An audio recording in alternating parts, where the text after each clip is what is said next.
I'm here. I am casting the Kernel Kup 7. Let me get the scouting report out, just so you guys know who these players are, what they're capable of, what they're up to. And voila, there it is. Especially your lovely caster down there at the bottom. Ancient One, though. I'm teetering into Legend 5, unfortunately. But what can you do, you know? So here we go into the draft. So here we go, Kernel Kup 7, CornHub versus the Nebraska Cornhuskers. First ban coming out instantly from the Huskers is the Viper. Hub thinking about their ban for a bit, ultimately going to go with the Alchemist. And some crazy quick first bans here. Let's see. Radiance ban. Okay, instantly, Necrophos banned from the Huskers and Bristleback banned from 10 seconds the Hub. And 5 seconds. yeah, there's gonna be music co-casting. Oh my goodness, that's myself. Let me get this. Oops, sorry. All right, going into reserve time on the Hub side of things.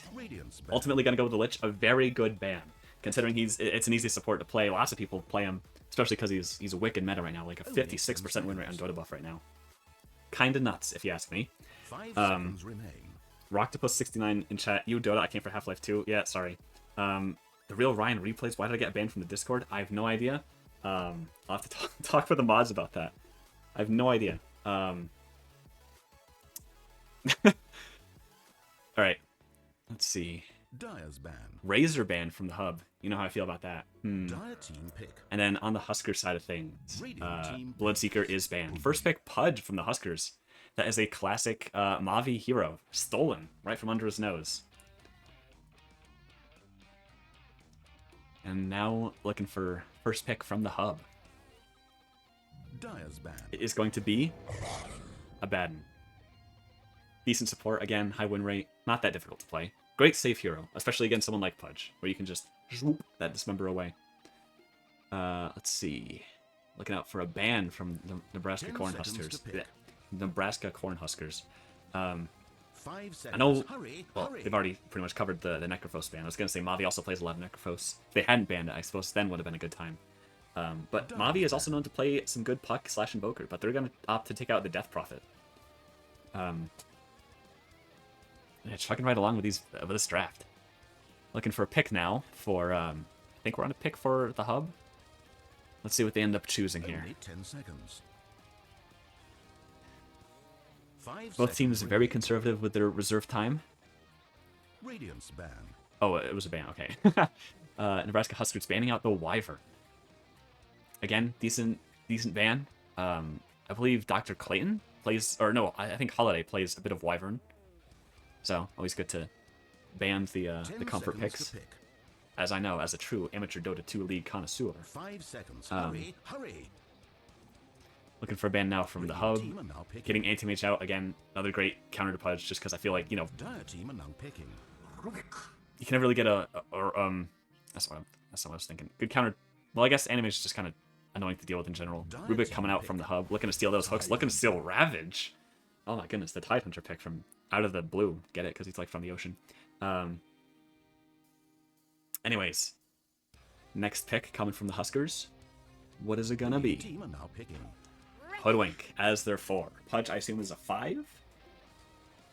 Decent support lineup. Good lockdown from both ends, and a good way to disable passives. You can disable the auto trigger on a Abaddon's ult with break, Only 10 seconds. so he has to push it himself. Now we're looking for the first core, 5 or possibly the second seconds support over remaining. from the Hub, and it's going to be Dragon Knight. Again, a flexible hero. Not really easy to tell if this guy's going to be off lane or if he's going to be the safe lane. Could even be the mid lane. Could be a Blast from Past with mid lane DK. We'll have to wait and see. As next pick 10 coming up here seconds to from the pick. Hub. Again, both teams not using a lot of reserve time. Both of them knowing exactly what they 5 want out of this seconds. draft. Hurry, hurry. And if I had to predict a hero, I would say, what would they choose for a core? I'm going to guess Puck. Because Puck hasn't been banned. It's one of Mavi's heroes. But we'll have to see. They might want to rethink the Puck just because of how much potential catch that is on the side of the Huskers. Again, it could also be this Invoker that he has been practicing, so I've heard. as reserve time gets eaten away at this core pick. Or, again, potentially second support pick. We'll see what we got going on. Let's see. Wendy's Beast is mid, to be honest. No need to ban. Oh, Wendy getting called out in the chat by Rocktopus. Never once lost to it. Zam. Well, maybe Wendy will have to stomp this best of 3. Prove this chatter wrong. Team are now picking. Jakiro. Oh, so it is an Abaddon core.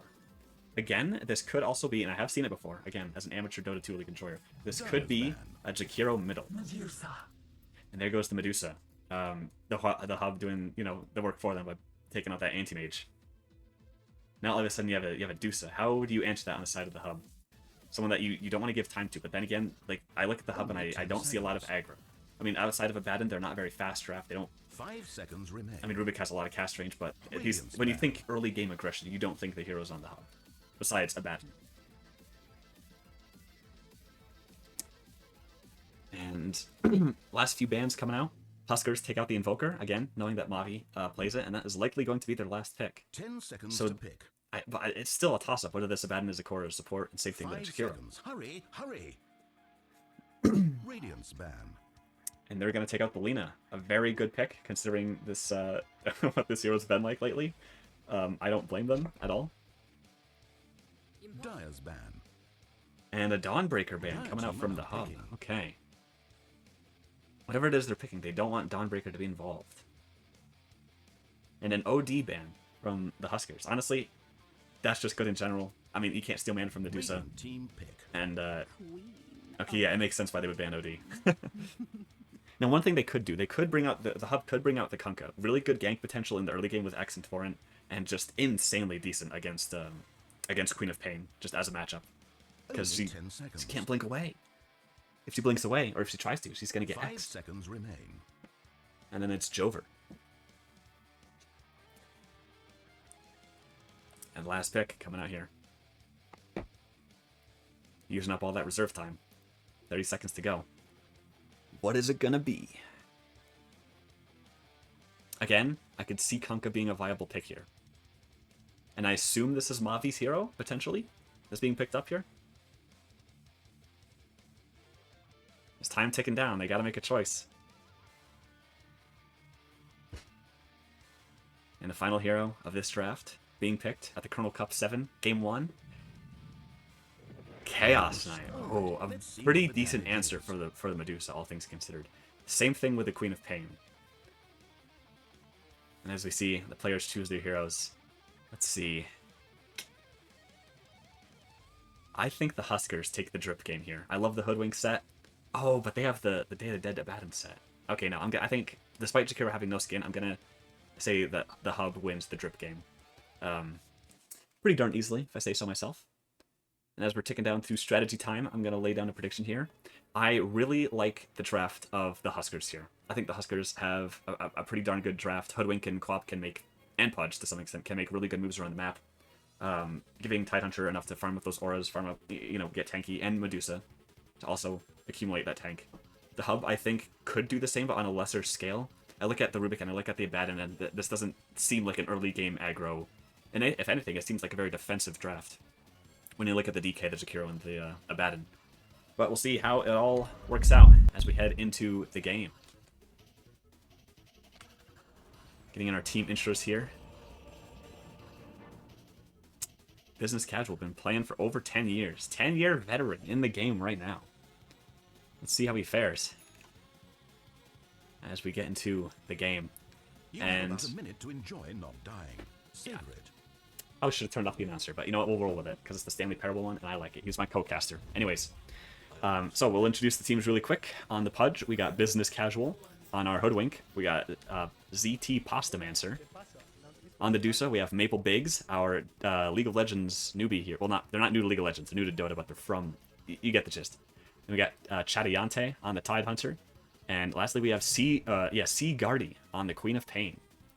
And on the side of the... Oh, we got a Scuffle coming out. Flame Breath, or actually all the breaths coming out from the Dragon Heroes. Tidehunter comes in. Massive Buckshot for the Hoodwink W. Fadebolt running around, Rubik running low. He might get caught. The Anchor Smash is going to finish him off. First blood to the Huskers. And the Radiant fleas with their tails between their legs. Oh, but the bushwhack catching the Jakiro. They want the beef. They want the smoke. Can they live it? Pastamancer running low. One more spell is going to do it off. They got nothing. And a hook on the Chaos Knight gets him killed. Chattin now in dire straits. Gonna escape. Dr. Clayton maybe overstaying his stay. And the scuffle ends with 2 kills to the Huskers, 1 to the hub. And as the heroes get to the lane, I guess we'll introduce the Radiant side of things. So, we have Mavi on the mid Rubik, it looks like. Mount on the Abaddon as they trade some hits here and there. Oh, it looks like they're going to take out the Quap. One more hit, we'll do it. Oh, but the Fairy Fire! Oh, but the big brain aphotic shield coming up from Abaddon takes the kill. What a play. Next in line, we got Dr. Clayton on the position 4 Jakiro. And Holiday on the DK. And then over here, we have Alex on the Chaos Knight. As we start into this lane, I'm thinking the Pudge lane is always going to be the most interesting thing to watch. Well, maybe it couldn't. It's either going to be hooks all around or a guy sitting in a tree, sitting in the trees for a few minutes. But knowing business casual, it's probably not going to be like that. Starts out with the Orb of Venom, the poor man's rot over here. We can make a play. This is the first hook, but he's got another one in the chamber. It just takes a few seconds to reload. Down in the bottom lane, lots of trading going on, as we have 3 melees, and Hoodwink being the one ranged here. The 2 horsemen versus the fish and the squirrel. Trading hits, very much so, between the pause 5 and the pause 3. Mid lane, farming, as usual. Very interesting matchup. Quap is able to, kind of has to get in close to farm and pressure. Meanwhile, the Rubik has all this range to work with. So we'll see how that works out for the Quap over here. First hook coming out from Pudge. Onto the Jakiro, Gorgon's Grasp hits, and Maple Biggs takes the kill. Very good for the Dusa. Also has 10 whole stick charges to replenish that mana shield. We see Business Casual trading with the DK, almost gets the Courier. Not quite, though, as he's tanking so many hits from this Pudge. Down the bot lane, more trading occurs. Both all melee heroes, as a matter of fact, dropping low, while Pastamancer is sitting pretty on this Hoodwink. Not a scratch on her. In the mid lane, looks like Quap is struggling a bit with this Rubik. Dropping low, below 200 health. Bad trade could easily lead to death here. As we see, the tension just keeps on rising over here every time I pan my camera. Up top, we see the Gorgon Grasp reach on. Hook thrown, close but no cigar. I just see amazing farming from both ends. Looks like the Tidehunters coming out with a net worth chart. And look at the last hits. The mid lane, again, not going that well for Quap. 16-4 to Quap's 7-0. We'll see if things work out for her in the end. Oh, chunking down. One more attack. Maybe, probably, yeah, one more attack would have secured the kill, but the blink away at the last second clutched it up there. Gotta be careful about stepping up to that wave. Fade Bolt. That's all it takes to make that null and void. As we see the lanes thin out in terms of pressure. Tidehunter looking really low. Still wants to be aggro in this lane. Might pay for it, though, because the Abaddon's coming up. Oh! I missed it in the middle lane, but something happened, and now both of them are dead. A worthwhile trade for the Quap, getting more gold out of it than the Rubik. That perked him up a bit. Now we see the Pudge standing still, looking for that hook. Waiting for the DK to move into a good position. Moving in. Nope, they're just going to take the creep. In the bot lane, we see a rotation from Mavi. Tidehunter running low. The Blubber saves him, though. Oh, and the Bushwhack to save him. Oh, not so fast. Reality Rift caught him the last second. My goodness, the amount of damage that just did to that Hoodwink. That poor squirrel. Taking the brunt of that Fade Bolt. As we see up top, lane's getting pushed in pretty darn heavily. This Dragon's Blood region not saving the DK from below health pool. He gets hooked into the Dragon Tail, getting chased down. Unfortunately, Gorgon's Grasp on cooldown for now. The lane state remains the same, except now for a very low health DK. The bot lane, you see lane getting pushed in pretty darn heavily. Not net worth, last hit chart going in favor of the Radiant, still. With 26 last hits on the Chaos Knight, 27 now. And the DK, who has been farming it up in this offlane, doing pretty much doubly better than his fishy counterpart down at the bottom. Now we see Pudge, his mana too low. He has, I believe, I was expecting Mango to... No, it looked like he's building towards his Tranks, and an Observer Ward, a Sentry Ward. Looking to pull the lane, get it more in their favor. Try and possibly kill this lane. In mid lane, we see Mavi pick up the the spell steal, getting that Scream of Pain, a level 3 spell. Radiant's towers Especially are with all that fortified. spell No amp he shall has. heed This of is that going to information. start chunking people hard. So, thus the game begins. Oh my goodness, instantly. The auto attack, not enough to finish the Queen of Pain off. Now bottom we see Chaos Knight. Dropping low here, getting lots of tangos from both the courier and his teammate here.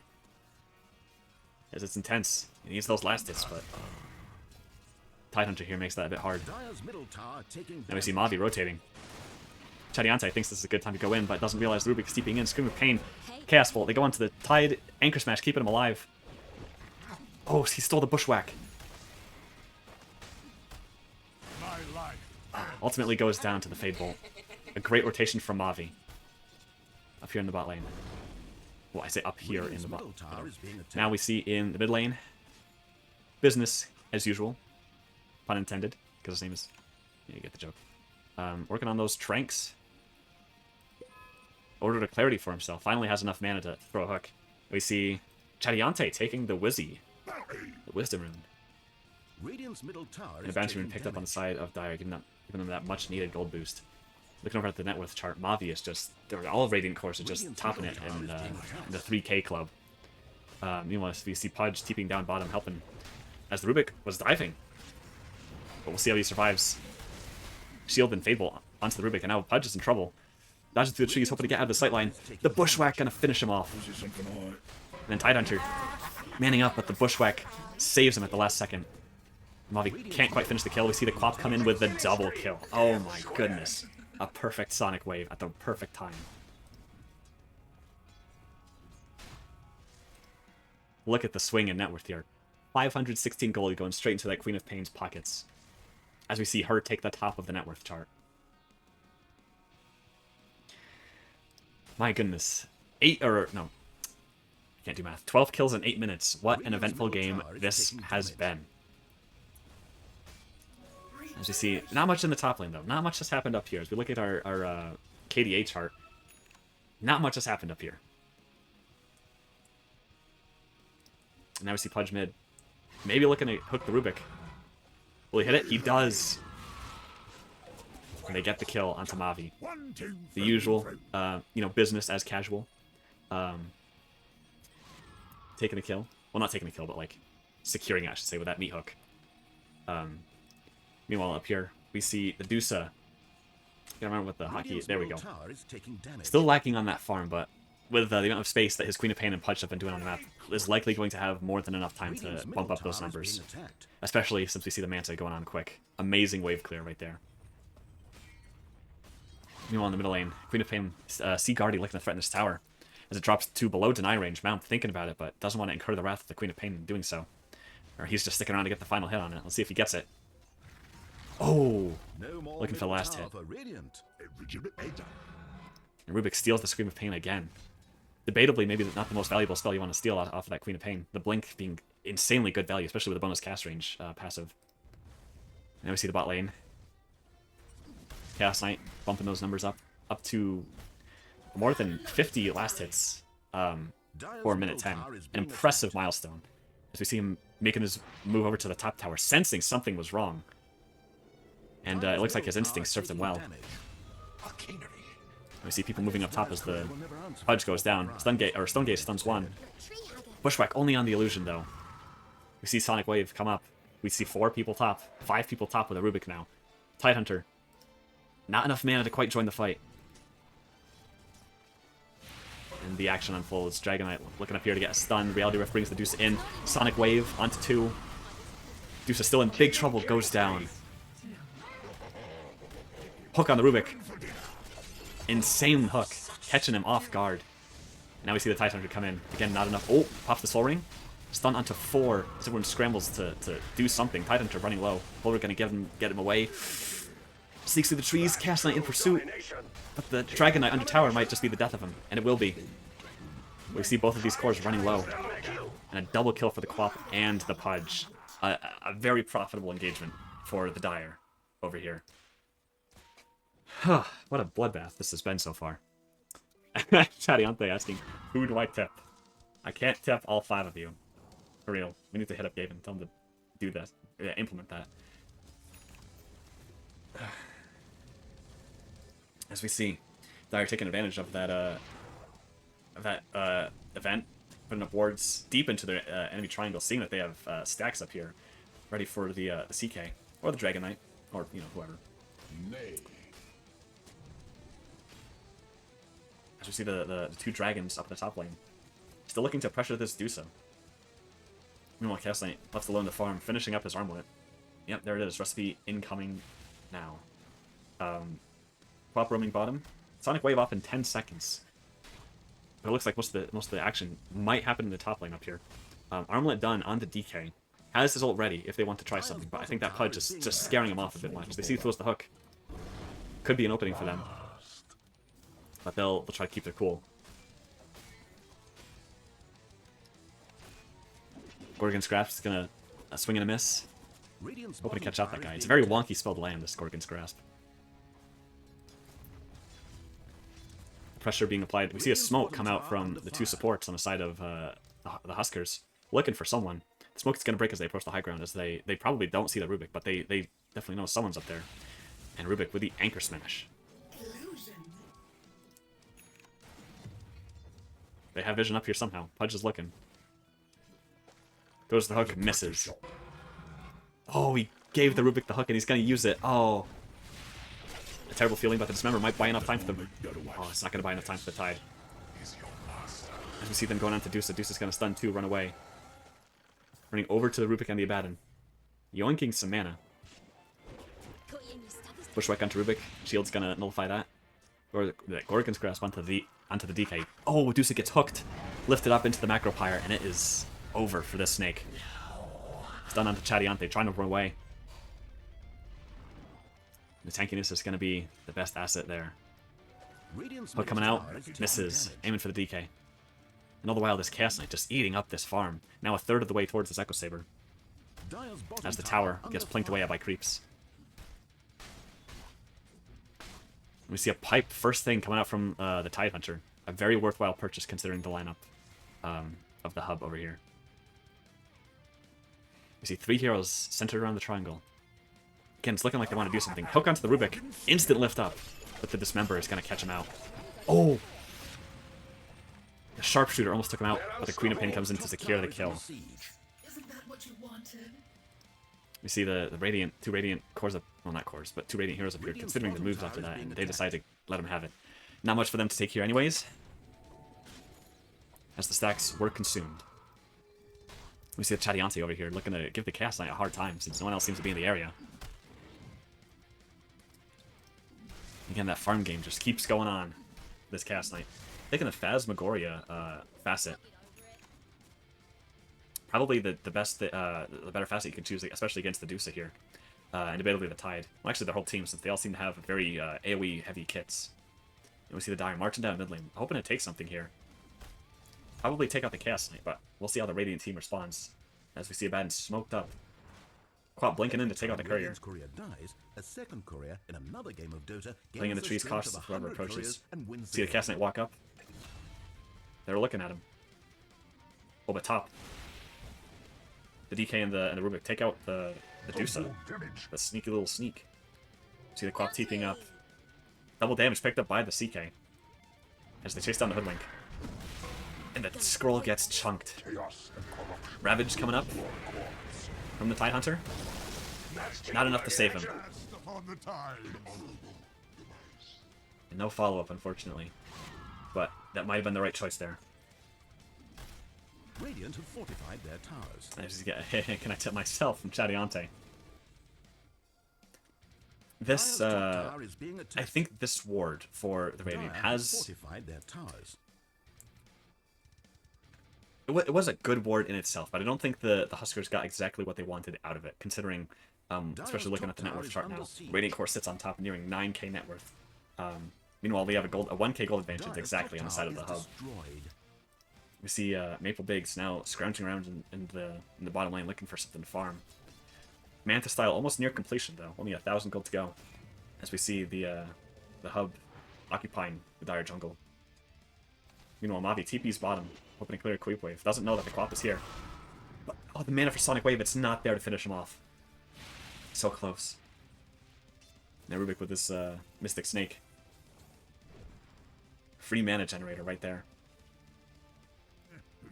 Meanwhile, mid lane, hook thrown out from the Fudge. Missed. And attempt to catch the DK or the Jakiro off guard. Jakiro probably a better target here. The middle tower is threatened. Fortify comes out. Hook thrown almost hits the DK. We see the Echo Saber finished up on the CK. Still farming it up on his side of the map. Oh. Dismember caught out on the DK, but the Aphotic Shield neutralizes it. Add another to the tally. Tensions grow high in the mid lane. Radiant want to make a move here. They want to get this tier 1 tower down, considering they have none of their own. But it's pretty hard to do that when they have absolutely no idea what's going on this side of the map. Now we see a standoff between the supports. Gets the hook. Dismember onto the Abaddon. And he's got to manage to proc the ult. As you see the DK now going all in on the tower. Ravage up again. Bushwhack is going to delay it for a bit. DK now chunking down the Pudge, who has Dismember on 10-second cooldown. Quap is now here in the area. Still no mana for that Sonic Wave, though. Hook again. Onto Holiday. It looks like he might go down here, but... Oh, and the Pudge goes down with him, unfortunately. Ravage onto 2 or onto 3 as the tower goes down. Blade Grenade throw down on Rubik, but Mistcoil is going to make sure he stays well and healthy. Can they finish him off here? It looks like between the Aphotic Shield and Mistcoils, there's just no taking down that Rubik as he makes it out alive.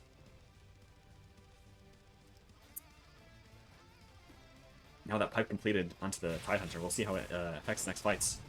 Blink Dagger now completed on the Rubik, looking for the Hoodwink. They find it. Your time on display. Hook onto the real Chaos Knight. Might not have been the best decision there. Anchor Smash is gonna play their or lower the damage, shrug them off a bit. Induce it turns up, which is more than enough for them to leave. Hook onto the Pudge, or onto the Abaddon. My goodness. From downtown. There's the Tide going down. Kraken Shell maybe not going to save the Tide here. Lift into the Macro Pyre. And still chunking through it between the... That finally goes down, but at the risk of the Chaos Knight. It gets chopped up into little bits. Radiant's bottom tower has fallen. And still net worth in favor of the Radiant here. What could the Dire possibly do to make a significant comeback here? Shield being picked up by the Rubik, who steals the Bushwhack in return. Oh, coming out, grazes the Rubik, but not quite.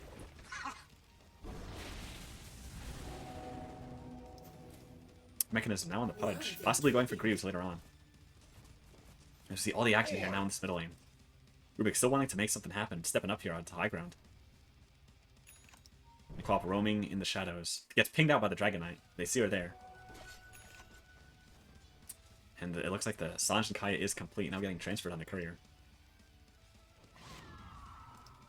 You know, I see the Holy Locket coming up from the Abaddon, along with the Aether Lens queued up, making sure that no one is out of reach of that shield or coil. Radiant's bottom tower under We'll see if he goes Ags next. Now we see Scepter queued up by the Rubik. Lots of good Scepter spells to heal, to steal between Shadow Strike. Oh, some emails coming out in chat. Between the Shadow Strike and the Mystic Snake. Plenty of good Scepter spells to steal here. Maybe not the Rot, but, you know, outside of that. Maelstrom done on the Hoodwink. Halfway to Atos. Maybe it's getting... Oh, no, not getting the Atos delivered yet. But most likely the Atos is coming up next. Guess the tier 2 neutral. If this is a... Yep, it's the Grove Foe. This neutral item is absolutely everywhere, and I think you just have to go for it every time. Like, even on certain melee characters, it's just too good to pass up. And we see the Iron Talon on the Medusa just ramping up that farm speed. Meanwhile, the Radiant take the Tormentor. Shard onto the Jakiro. Getting that Frost Liquid boost. Or Liquid Frost, I should say. Now looks here, smoke in the backpack of the Rubik. They're thinking of making a play here. Maybe trying to find that Dusa, but she is nowhere in sight here. As the Dire has pretty much vacated their whole team to the right side of the map. Looking to take their Tormentor in return. But without the Quap, it might be a bit difficult. Do they have the damage? Well, I assume they have the tanking. Hoodwink might go down from this, the mech, restoring a bit of health. And it goes to the Pudge, a good save to have, especially since he's pretty darn near that Aether Lens. Just making sure that, you know, no one's out of reach of a save. As you see top lane, Hoodwink almost getting chunked by the Rubik, but not quite, as he blinks forward for a kill. In turn, oh, again, the hook is going to graze him. Gets healed up by the Ben, almost to full health from that miscoil. My goodness, that does a lot of healing, Radiant's bottom especially with it tower amped is being up attacked. 25% healing. Radiant Now we structures see are top tower fortified. threatened. But it looks like bottom lane's also getting pushed in with the Radiant. We see Chaos Knight ult. They're looking to make a move up here. Bobby only manages to steal the rot. Aether, oh, nope, getting some wards. Dragon Knight diving deep into the trees looking for this Pudge is Dire's gonna top find tower him. is under siege. Maybe not gonna find him. They find the Hoodwink instead, but the mech just delaying the Radiant's inevitable. bottom tower is being attacked. Oh, and he managed to steal the hook after all, but no lift to follow it up with, and Pudge walks back up high ground free, unfortunately leaving their tower to be taken. Under fire. But it's the same story in the bot lane, Dire's pretty under much, siege. as they use the Fortify, threatening that tower. But the CK TPing down here, looking to threaten that Quap, not Dire's gonna top quite tower finish is her off. being attacked. But the move speed from this Dire's guy's, top tower has fallen. oh, behind the trees, Blink is up, and easily saved, but they managed to take the tower up there. Net worth now in favor of the Huskers as they finally breach that border. Now we see the Blink Dagger finished on the Tidehunter. Jump scare is incoming. Dire's bottom tower is being attacked. Rubik's still with the hook, almost has the scepter, but got his courier killed in the process somehow recently. And we see Blink Dagger coming in on the Pudge, but that's a long way off. BKB now queued up for the Quap. She's already more than halfway there. Dusa now started on the Butterfly. We'll see how that fares out. Evasion against the CK. It could be what she needs to survive all these fights.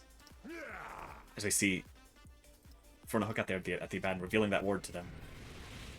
Chaos Knight ults as they charge forward this tower. Blink in from Chattin. Sonic Wave onto 3. Nukes the Rubik. Leaves the Radiant fleeing, their tails between their legs. Hook onto the Dragon Knight. Takes him out, leaving the supports and CK to straggle off. What a clean fight we see here. Instantly putting them up to now over 3k advantage here. And Quap trying to look for them through the trees, but it's going to find nothing as most of the Radiant have just TP'd out at this point. But CK, he does not have a TP scroll. He is hiding for his life right now, hoping that his courier doesn't give him away. And there it is with the TP scrolls. And he's going to make it out alright. Thank God, Radiant's courier Oh, is they managed to gone. get his courier. At last, peace may return to these lands. And it looks like they're going to take the bottom tower with it. Radiant's bottom tower under fire. We're TPing in, not going to cancel it. Is demolished. Steals Rot and then Dire's blinks middle out. tower A valiant taking attempt. damage. Shard almost done on the Tidehunter. Gonna make sure none of these blink escapes happen. Just put the anchor on someone. Makes the base stay Dire's still. middle tower is being attacked. Heals coming out from Obscuro into the stun. CK ults, but the hook from Pudge making sure he gets out alive. Blink onto the Dusa. Dire's That middle mana tower pool is just taking shrinking. Dusa just gets nuked. Hoodwink left running away on a third of her health. Radiant looking for the trees, but probably looking for bigger targets here as they blink towards the high ground, looking for the Queen of Pain and the Pudge. The ward's coming out. top tower is being attacked. Looks like they're walking into the triangle. Find the lift on Pudge and the hook into the stun, and it's a dead cannibal right there. Radiant's top tower is under siege.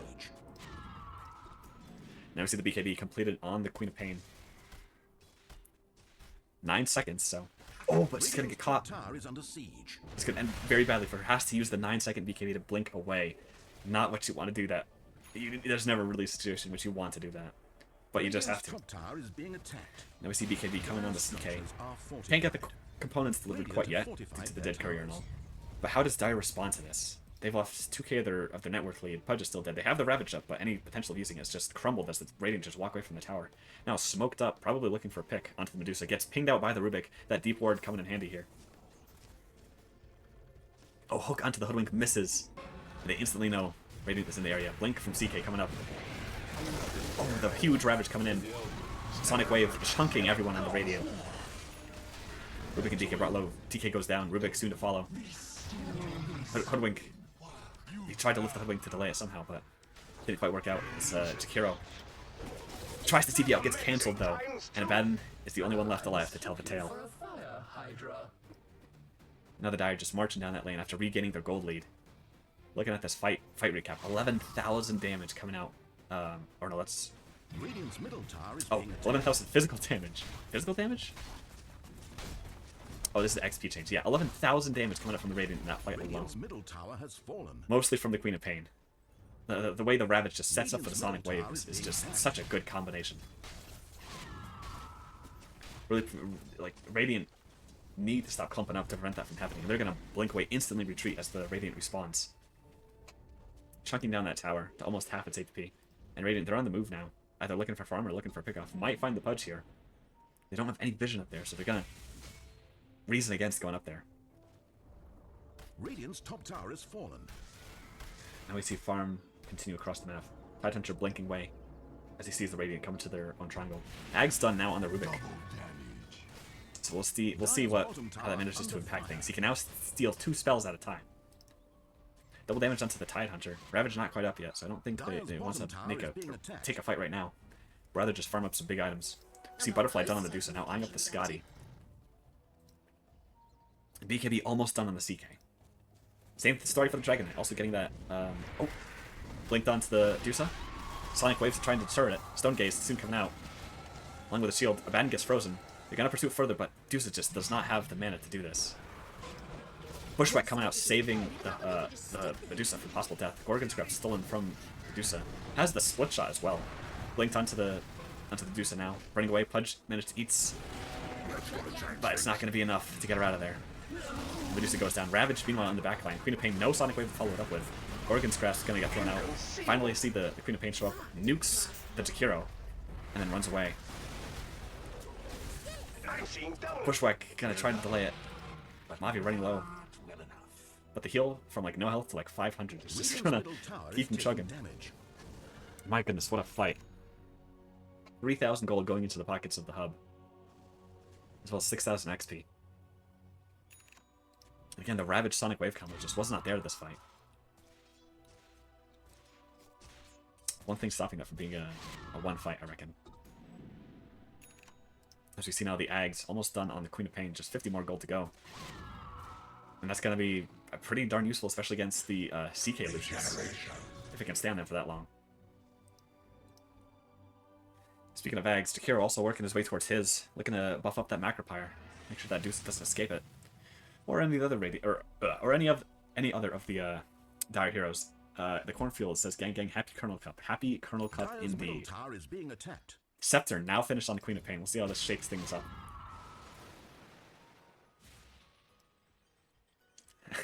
Another Aghanim Scepter coming up from the Abaddon. Halfway done, pretty much. Now Rubik looking to get a Hexa. And yep, here we see the Stolen Gush. That Scepter upgrade. Really, really good for that Rubik. Between the insane cast range he now has on this thing. This is like longer than a sniper ult. Almost gonna go down to the Torment. Or, yeah, gonna go down to the Tormentor. Ends up getting the Shard anyways. Another safe potential for the Radiant. Then we see Dire Coalesce in the bot lane. Looking to make something happen. Maybe secure Roche. And meanwhile, the Radiant just searching up in these northern reaches, looking for the Dusa. And the Dire not quite confident that they can approach high ground. They're just going to chill in the jungle here. DK eventually TP's down. Working on a Monkey King bar to counter that Butterfly. Now we see Jakiro walk uphill, right in front of an Observer Ward. Headwink marches up. Blink. Hook misses, but the Bushwhack is there. Jakiro, Yules, but it's only going to delay the inevitable as he goes down to the Tidehunter. See top lane now being pushed out by the hub. Chunking that tier 3. Meanwhile, looks like Rubik is going to run into some bad company here. Gets off the Shadow Strike. Hook misses, but that Shadow Strike is going to make sure that he stays right where he is. There's not going to be any escape from the Dire here.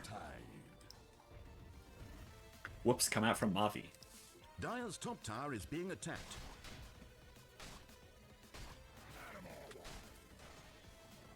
And so, again, advantage just keeps slipping into the hands of the Huskers. As they now march down the middle, confident in taking some territory now that the Rubik's dead. Now CK, in a pretty hostile position here. Queen of Pain standing on the high ground, staring him down. Hook's gonna come out, hits the CK.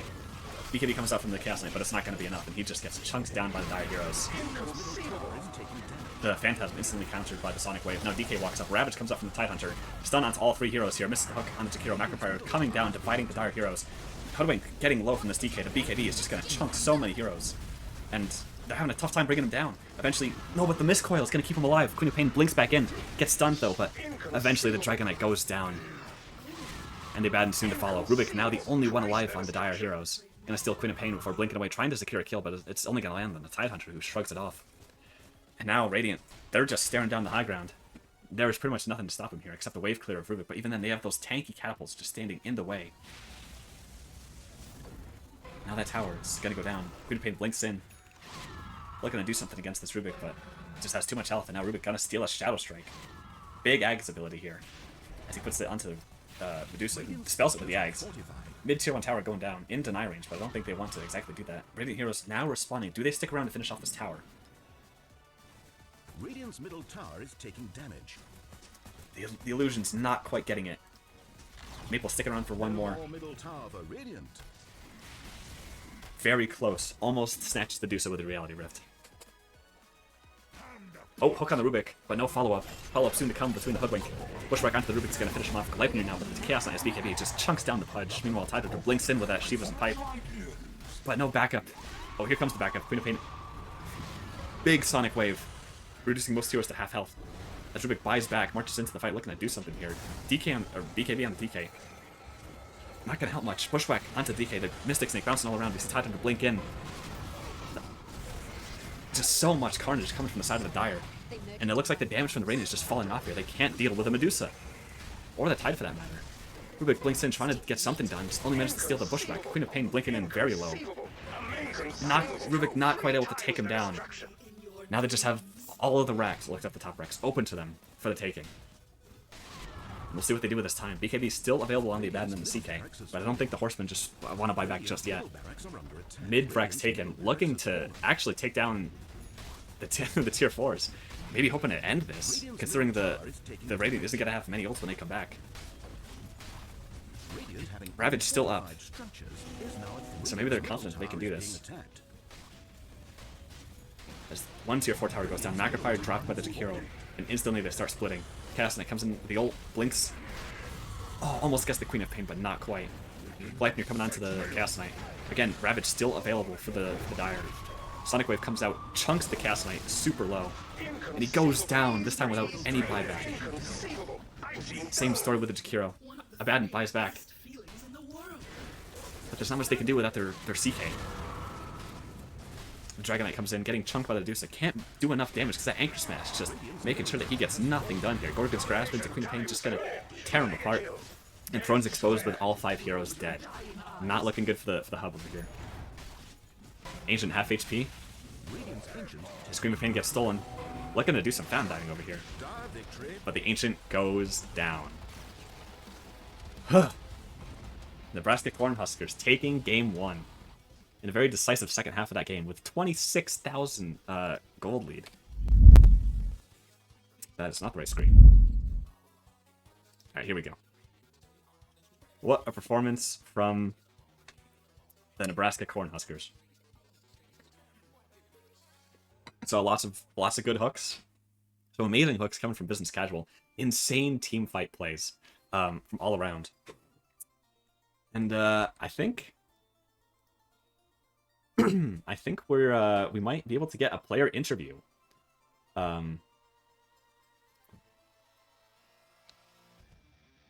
We'll jump in a call with one second, folks. As C. Guardy, the mid lane from Queen of Pain, might be joining us for a player interview. Potentially. Possibly. Alright. Forgot that was going to make noise. Alright, CG Guardy, welcome to the stream. What a performance on the Queen of Pain. And first of all, before I ask any questions, any comments to make on the game? Just at large. Pudge OP. Very true, very true. That's why he's always on my ban list. Yeah. So when you guys picked the Tidehunter, were you aware of how much combo potential that would have with the Sonic Wave? I mean, it was something that we considered, like especially when picking the Quap after, but it was more just like that's a hero that Dara's quite good at playing, so we just picked it for her. Okay, fair enough. I will say I did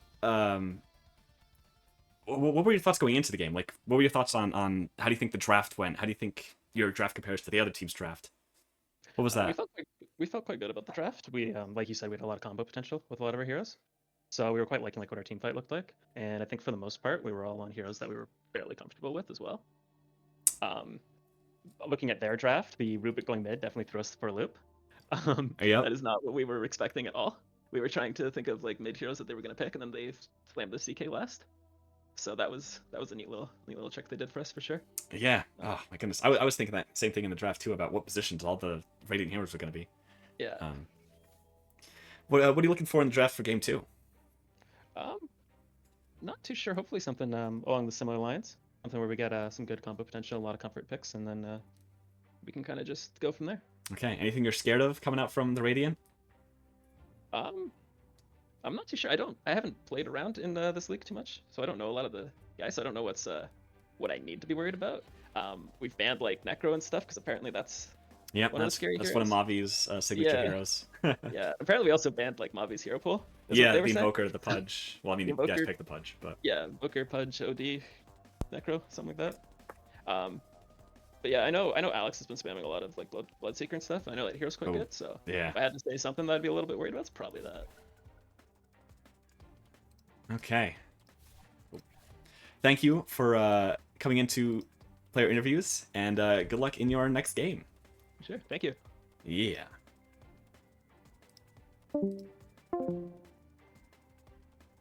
Okay. Okay, so that was game 1, and now moving on to Chattiante says Chattiante in the chat. And now game 2, getting ready as players. I imagine stand up, stretch, take a drink, probably get a snack, something along those lines. And yeah, pretty much what C. Gardy said there. So much, AoE stuff, so much combo potential on the side of the Huskers, kind of left the CornHub quite literally stunned. Not much they could do against the Ravage and the Sonic Wave, especially since, the CK, he's your main guy, and all of his illusions just get trounced on, even with the Phantasmagoria facet. Just not doing enough to keep those illusions alive.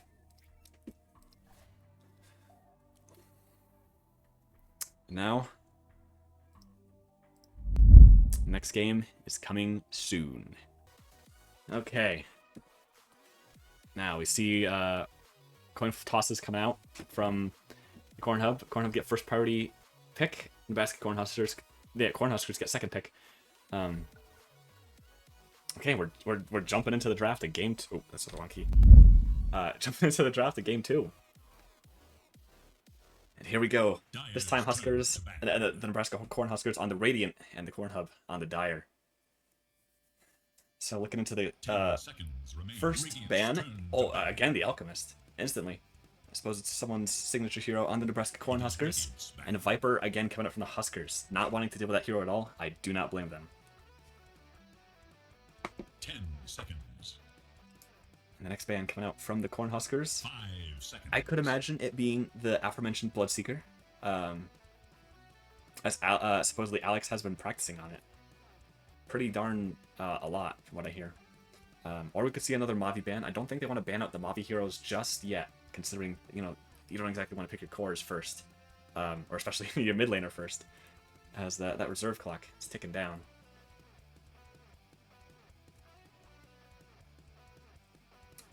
Deciding who to put into this ban slot. Lots of good potential, but you don't exactly want to give the CornHub a good first pick here. Especially considering with the draft tricks they played last game. And it's gonna be the Faceless Void. Fair ban. 10 seconds Again, something that could remain. possibly stuff up the plans of the Huskers' planned draft, if they have one. 5 seconds remain. Radiant's turn to ban. And coming out with the Bristleback ban against the Huskers. Again, a very prominent Chattiante hero, that Bristleback. It is Radiant's ban. Now Klink's coming out from the Huskers, not wanting possibly Mavi to get that Klink's pick. 10 seconds remain. And instantly the Bloodseeker coming out, no question about it. They want that guy out of there.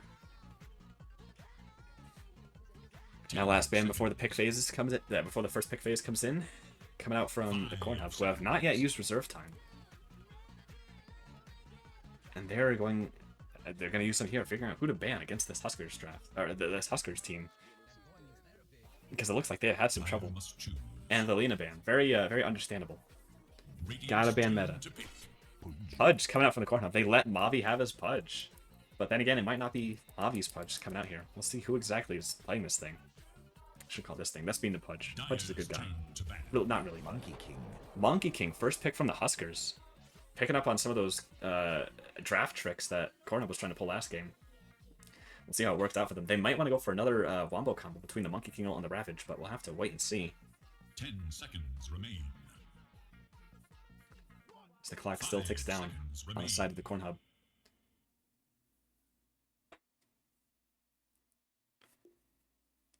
And as the reserve time ticks down, they might want to get someone with anti-heal, maybe a Necrophos or someone that can easily buy a Spirit Vessel to deal with this MK, because he is going to be a problem should he get some farm and some Jingu stacks. Takes out the Tide Hunter. No more Tide Hunter on the side of Chattin. They do not want any combo potential with any insane AoE ultimates. They would just... Nope, they're not going to deal with that. Now, second ban. 10 seconds. Coming up from the hub. It could be potentially a Seed Guardy ban, considering how influential he was last game with that Queen of Pain. And they're going to take out the Razor. Again, a lot of offlane focused bans coming up from the side of the hub. They fear the Chattin.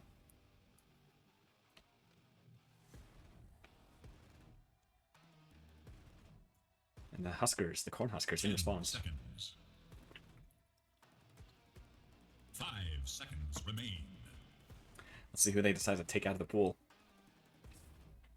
Again, could be another Alex pick. Maybe want to get rid of that CK. It had the potential to cause some trouble in the backline last game. Maybe they don't want to deal with that, or perhaps there's a better ban here.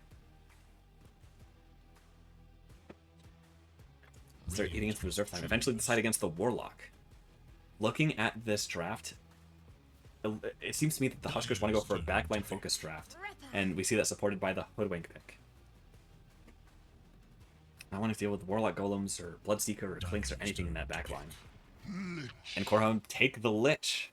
The support has been everywheres. Again, I think I mentioned it last time, but 56% win rate in Immortal draft. Or, not Immortal draft, but Immortal games in general. An insanely strong support in this meta. Cornfield in chat says Kernel. Yes, Kernel indeed. Shaker. Coming out from the hub. So this Shaker is potentially a core. Oh, actually, no. If this is a Mavi Pudge, then this is a support Shaker. We'll see how that works out for them. Probably well. 10 seconds. But we'll see what the Huskers pick in response to this Shaker. 5 seconds. Radiant must choose.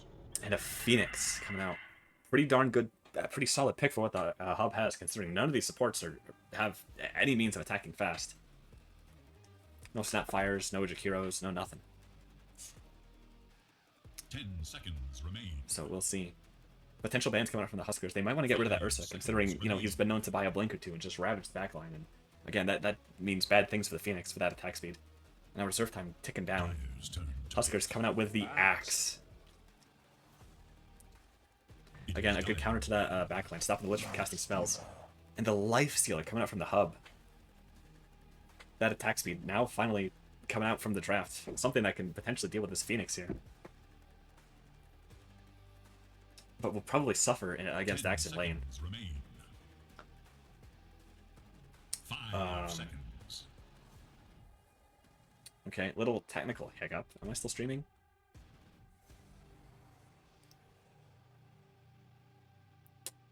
I hope I'm still streaming.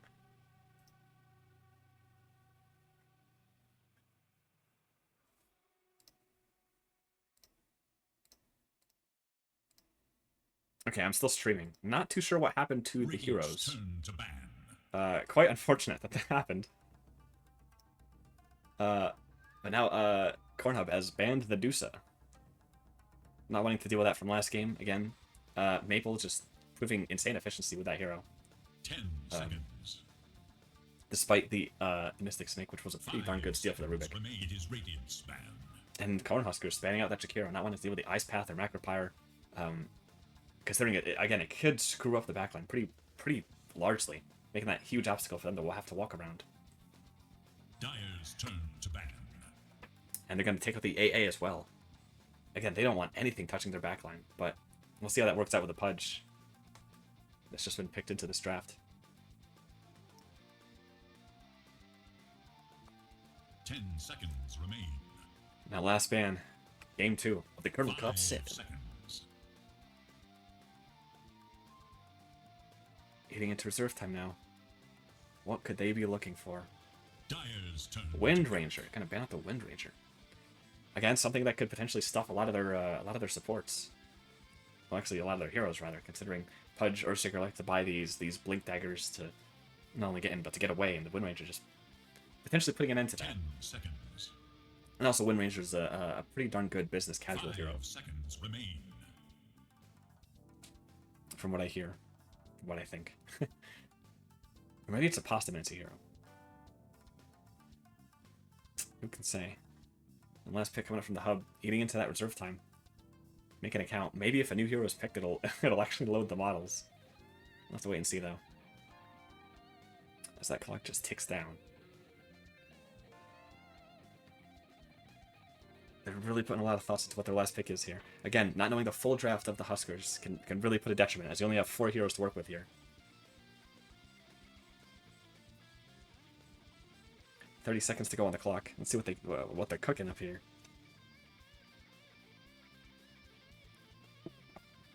Six down in the 20s. They've got to make a decision somehow. This is probably Mob or whose hero could this be? This could be Holiday's hero, considering they haven't really picked an offlaner yet. The Venomancer. Okay. Again, more draft trickery. Is this the core, Select your hero. or is the Lich the core? Or I mean, the Earthshaker the core. Mavi on the Pudge, as expected. Now we see Snapfire coming out from Maple Biggs as the pause 1. Mid Monkey King on C Guardy. I think I gotta give the drip game to the hub here. I love the Lifestealer look. I like the Shaker. Very, very good, I think. And the Venusa is also neat. And the Lich. I think I already said the Lich, though. Yeah, strategy time now is the players decide their facets and items and whatnot. Right now, I think I like the look of the hub's draft. I think they have insane teamfight potential between the Venomancer and the Shaker, and Lifestealer can just go face to face with that Monkey King, especially if he has an Aghanim Scepter. And Aghanim Scepter is really gonna stuff it to that Sea Guardy here. Again, the Snapfire though is a very unique core to pick here. If it is a core, they might again be pulling some draft chicane, shifting players between roles. But we'll have to see how that turns out. So we get into game 2 of the Kernel Kup 7. 1, 2, 3. And again, if you are just joining the stream, don't worry. I will do player introductions for all to hear. And starting on the Huskers, we have C Guardy on the Monkey King. We have Maple Biggs on the Snapfire, Chattin on the Axe, Business Casual on the Hoodwink, and ZT Pasta-mancer on the Phoenix. And over on the Dyer, we have Holiday on the Earthshaker, Alex on the Lifestealer, Dr. Clayton on the Venomancer, Mount on the Lich, and Mavi on the Pudge, the classic Pudge hero, or the classic Mavi, the Mavi classic. There we go. Found my words. The Blood Grenade makes me think this is a support character, but so this is a core Shaker that Holiday is playing on the offlane. And they're looking into the triangle. They just missed the Radiant Heroes, though, as they're now standing around wondering where the heck everyone else is gone. And they finally realize, are they... Oh, Hoodwink comes to view. Venomous Scale gonna connect, just barely. And the Bushwhack is huge, but again, no damage to follow up. Fire Spirits. Oh, but the Staff. Hoodwink almost gonna die, but not quite. As Mavi gets chased down, chunked by these right clicks. The Fairfire gonna keep him alive. Oh, but the Maple Big's gonna take him out. Dr. Clayton now running low. As Chattin and C Guardy just chase him down. Now the lane starts. Looks like they got a... Oh, who got a kill onto who? It looks like Phoenix took a death to the Venomancer. Now we see lanes. Double melee in the mid lane. Very interesting matchup. C Guardy against Mavi. In the bot lane, we see this core snap the Earthshakers are not going to have a good time against this double melee, especially considering it's Hoodwink and Snapfire. Gale getting connect. Good poke damage from the Veno. In the top lane.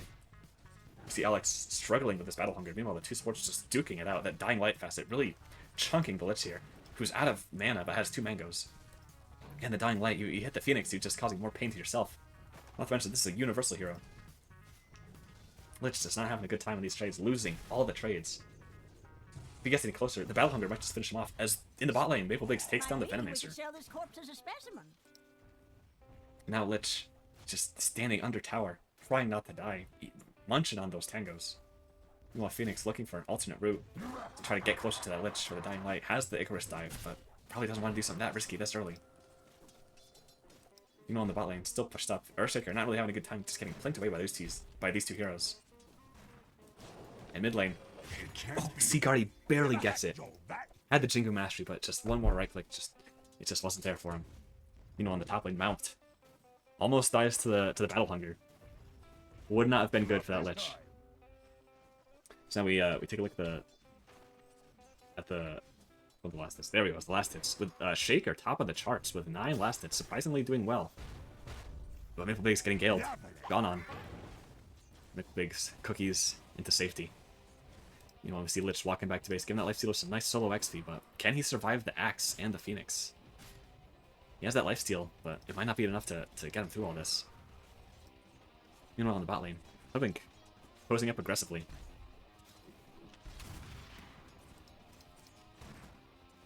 As that wave just gets pushed in more and more pressure being put on onto this lane. Mid lane seems business as usual. Seaguardy securing the range creep. Meanwhile, up top, altercation happening, but nothing results of it except his Axe is getting pretty dangerously low here, down to below half his health. Phoenix picking up some Lotuses, hopefully to get that Axe back into tip-top shape. And pretty passive lanes all around. Not that much action taking place here. Oh, pushback onto the Shaker. Stun coming out. Gale gonna actually save the Shaker here from getting shot down. Now I see up top.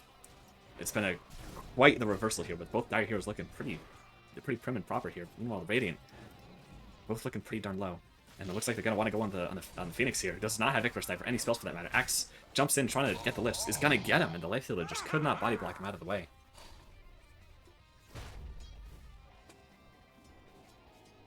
And on the mid lane, just missed it on the camera.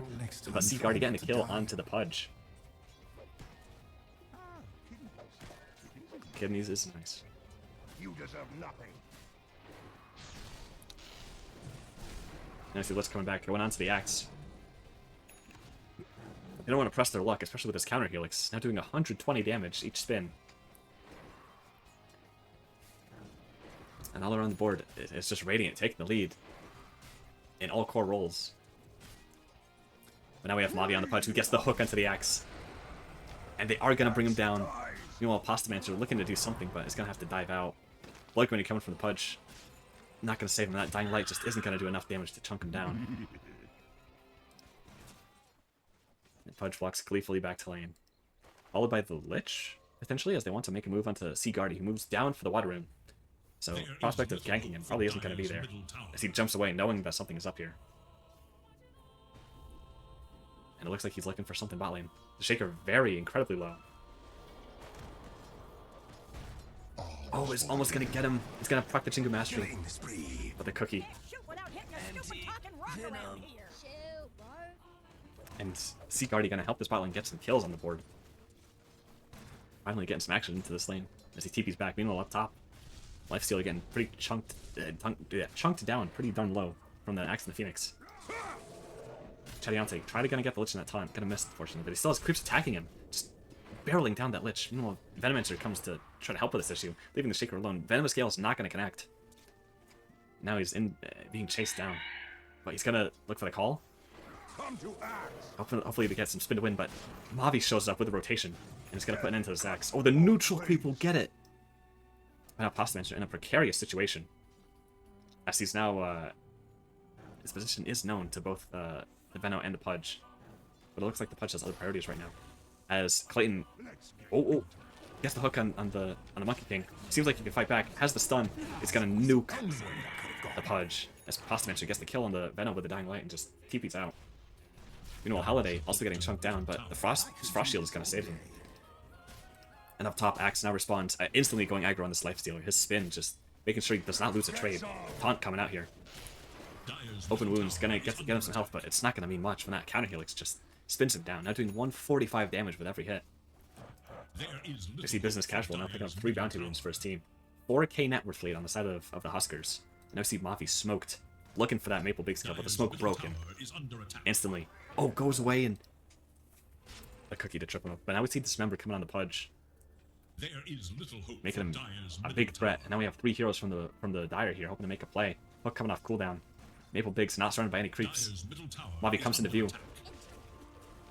And he's getting chunked pretty low. Fisher. Stun misses onto the Pudge. Now Maple in a precarious situation. Slam used. The Scatterblast missed, but meanwhile, Seek Guardy getting chunked down by the Pudge. The Boundless Strike keeping him high. And he's just they're just gonna chunk down the Shaker, leaving the Lich to flee. Not how you wanted that to go if you're on the Dire. Oh my goodness. Meanwhile, left top Lifestealer still getting harassed by these two. But we got some health buff from the Veno, hopefully to deter these two. Well, we see Infest picked up by the Lifestealer, getting very close into dunk range. We see the Mavi or the Pudge coming. Throws the hook, misses by an inch. Still has that Dismember walking at the Pudge. Not gonna go through with it though. Now we see across the board, Radiant still on top. In terms of net worth, at least. With Monkey King standing at 5,000, as he's now like a third of the way, almost, yeah, you could say halfway to his Echo Saber. Staring down that Lich, wanting to make a move. He's got to be careful. He doesn't want to incur the wrath of any teleports here. And he's going to move, make his move, using the cover of night to farm some creeps. Mineral up in the bottom lane. Oh, nope. There was going to be an altercation going on. Top lane, a lot of heroes have gathered here. Lich coming up. 3 heroes from Dire. Still no egg yet on the Phoenix, but we have the dunk and the call. They're looking to make a move on the Lifestealer, seeing as how he's wicked low. But he still has that Infest. So they just can't quite commit. Now we see Lich making a roundabout move, trying to help his teammates out here. Punt onto the Veno. Gets dunked on by the Axe. Dominating. And then Maple down here gets a clean kill with the ult onto the Shaker. Now has tower open and is just plinking away. You know, a Lifestealer picks up that double damage, hopefully to get him some quick farm to get that Radiance. That's been quite delayed. Meanwhile, top tower is going to go down with only 30 HP left on the Fortify. And now we see Mavi roaming around bot lane. Holiday TPing in. It looks like they might want to get a kill on a Snapfire here. Hooks come. Excuse me. Hook's coming off cooldown. Maple knows instantly what's going on. Hook is going to get thrown out. Or not. Oh. Phoenix can't quite throw on the egg, but the taunt and the bushwhack there is going to ensure the 2 deaths. Not quite to get the dunk, but still, again, not what you want to see from if you're Dire here. Like, sure, the Phoenix is a nice kill, but you just lost 2 cores for that. An 8k lead coming out from the Huskers. Because now we have 21 kills in the span of 11 minutes. And that bottom tower is going to go by. The Cookie and the Bushwhacks both missing onto that Lich. Who, again, does not have his ultimate. These big ults just aren't there for this team when they need him the most. Now the Radiant likely going to occupy the triangle to ensure that there are no safe spaces on this map for this team. And now we see Echo Saber done on the Monkey King, along with the Orb of Corrosion. There is no escaping this man. And the Dire have all gathered here, dewarding the area here. Their jungle, I should say. This Lifestealer just crawls closer and closer to that Radiance. Now we see items being picked up. Maelstrom almost done on the Snapfire. Gold for me. And on the Hoodwink. This Lifestealer here is eager, raring to go. We want to see in the bot lane. Pudge gonna initiate onto the Monkey King, but he just doesn't have the levels and he doesn't have the damage. Gonna get a proc of Jingu Mastery before walking off. Axe for the Blade Mail. He had a blink, that might have been a dead Pudge right there. Those Jingu stacks are wearing off. Gets the hook on the Pudge. Stun gonna come out from the Monkey King. Ult coming out from both the Phoenix and the Monkey King. And the Lich is going to hightail it out of there. Now that bot tower is actually threatened, as there's no Fortify to deter the Radiant here. With Orb of Corrosion just lowering the tower's armor. This is not looking good for Dire here. Well, it might look good, considering Axe almost goes down to the tower.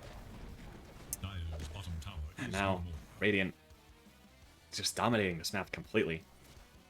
The Lifestealer just still inching closer and closer to that Radiance, which he just can't get. Again, he did have a tough lane. He only has 60 last hits, which is under the entire Dire team. And just doesn't have the farming capabilities to get back into this game. With no hope of an Iron Talon in sight. Meanwhile, Maple Biggs gets hooked by the Pudge. Oh, the Blade Mail almost gonna kill her, and... Oh, but she manages to live. Frost Shield slowing her down, though. There's no help in sight, except there is with the Phoenix. Hook's coming off cooldown. Gonna get thrown out. Misses by an inch. Now the Pudge in danger here with the Hornburst Kiss is coming out. Gonna finish him off. Whew, a close one from the Snapfire. Again, every move that the Dire tries to make, it just gets stuffed by the Radiant plays. And it's not looking good here. Goliath are getting picked up by the Snapfire, but not just yet. Halfway there. And Lifestealer still making progress towards that Radiance, but again, with those two supports moving through here, they are threatened. Seems nothing is gonna get him out of it. Gonna get them out of his pickle. Really.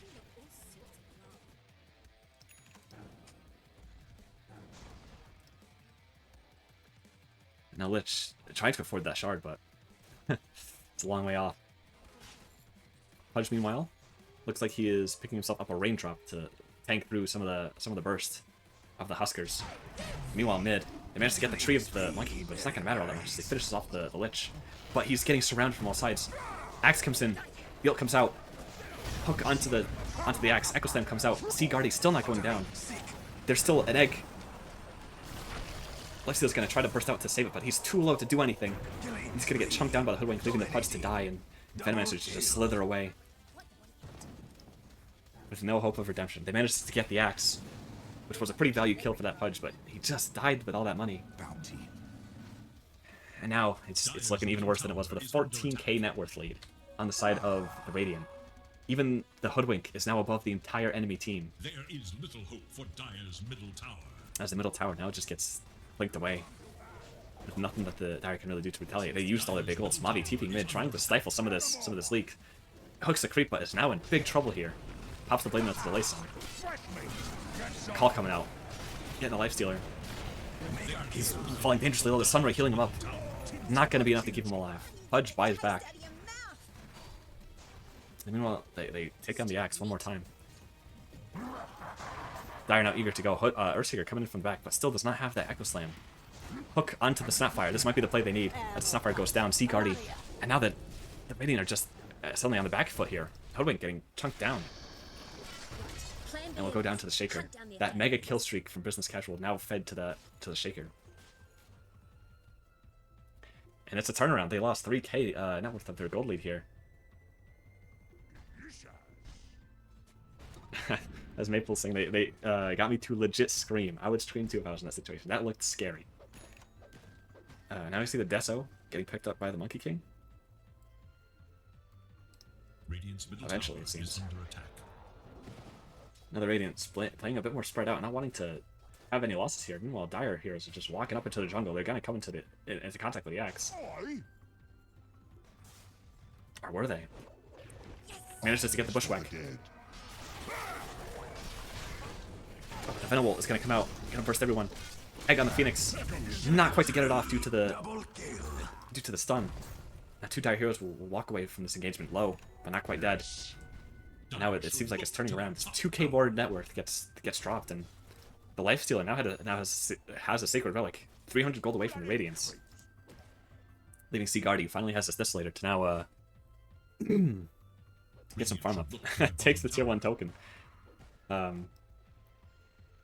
That was an enemy tier 1 token. Not looking good for Dire on that end. Is in danger. Chattin TP's bot lane. Dire's middle tower Tries to get a call off, but misses, and now we see the Phoenix TPing down here. They're trying to defend his tower. Lifestealer's going to crawl away. I don't think the Dire want to take this, especially since, again, they have no Echo Slam. We'll see how they react. 2 cores, still not here on the side of the Radiant. Venno waiting in the shadows, hidden by the Invis rune. Postman's just going to walk right in. Push back onto the Venno. Looks like that's the target of choice, but the Pudge is going to save him. Oh, and the Sharpshooter barely misses the Snake. Now we see Maple Biggs down here, looking to make something happen. Radiant's finally picked up by that Lifestealer. Dire's And it looks like he's top instantly tower going for that Sanj and Yasha. An amazing item against this draft. And up here we see BKB starting to get worked on by C. Guardy. As he finds a neutral item. Tier 2. What's it going to be? I guess we'll see. And Dire going straight back to farming, not wanting to make any risky moves here. It's cost them a pretty hefty sum throughout the course of this game. Like he can take it on the Dragon Scale. You know if that happens, that he got some pretty terrible tier 2 neutral items. And it looks like they're gathering, the Dire is gathering to take their Tormentor. And we'll see what this goes to. It could either be the Venno or the Lich. And it's going to go to the Pudge. Oh, I assume because the Lich already has a shard. Yep. Again, good save tool. But again, if you're the core Pudge, you don't really want to spend your dismember on a teammate here. And Uma still die in the 2 in the chat says Dota hype. Dota hype indeed, my friend. Now we see Axe farming up towards the shard. Probably a good thing, considering it gets Battle Hunger on the enemy team. And with the bonus armor he's gotten from his previous kills, he can just chunk people with that Battle Hunger. It'll start doing some capital D damage. Now we see Holiday nearing the Ags, and 500 gold away. Radiant smoked up, looking for a kill. They see the Pudge. They want to go on him. Radiant's bottom tower is under attack. Instantly burst him down. There's no end to the things I can do to you. And now they find the Venno as well, trying to claw their way back into the original lead. There's Venno ults to try to deter them, but it's not going to work. You think you're the scariest thing in the jungle?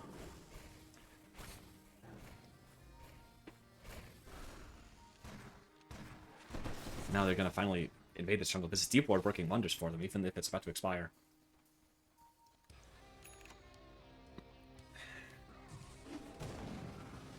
And it looks like they're finally coming into their old self again. Hugh Davlin sends the spinny... is that a Slowpoke? I don't know my Pokemon. Top tower is under attack. Oh, and we see Monkey King diving in, but the Chain Frost gonna cause some problems here. Lifesteal coming in, open woundsing the Monkey King. It's not gonna work. Echo Slam comes in, gets the kill on the Monkey King, but Earthshaker might pay the price for it as the Sunray just leaves him high and low, and the egg comes out, dunk onto the Shaker. Lifesteal hoping to make something happen. Meanwhile, Mavi gets the kill on the Hoodwink on the side. And now Axe. Oh, the Blade Ball comes out. The call? Not gonna quite get the... Oh, he has the Dunkai cooldown. And all of Radiant goes down with a triple kill to the Pudge. Oh boy. The lead just getting turned right around, and they are down to only a 7k net worth lead. That is exactly the fight that the Dire needed to turn this around. I know Lifestealer has his Yasha. These big items like Solar Crest are now getting picked up by the Dire. Is under attack. Exactly what they needed. That Echo Slam right here was like the instant turn in the fight when this started becoming good. Radiant's middle tower is under And we'll see if they can carry this momentum later. Now we see the Venom almost get caught out, but the hook saving him. Business casual, hoping to make something happen here. Misses the Bushwhack. Now we see Blink on the Pudge coming out. It looks like the Radiant wants to do the Tormentor. regeneration. We'll see if this Yasha and Kaya from the Hoodwink, see if that works out for them. Very niche item. But might just be what they need to get away from all these slows that are on the Dire. While still amping damage. And it looks like they found the Lifestealer. We're just going to incite a TV from the Pudge. And they're going to try to find the Monkey King, a swing and a miss. And now Radiant all up here. There's no Echo Slam for 14 seconds. Let's see if they can make something happen in that time frame. Catch the Pudge out. Sharpshooter onto him. Half his health is gone. Monkey King's still waiting in the wings for something good. But nothing much is going to come of it. Hook onto the Hoodwink. Spurs the Radiant team into action. Echo Slam onto the Snapfire. Oh, Wukong's command coming in, just cleaning out that backline. Egg just burning away everything. But unfortunately, Maple Biggs left all alone. And now the two living Radiant heroes are going to try to scramble away. All three with like insane chase potential.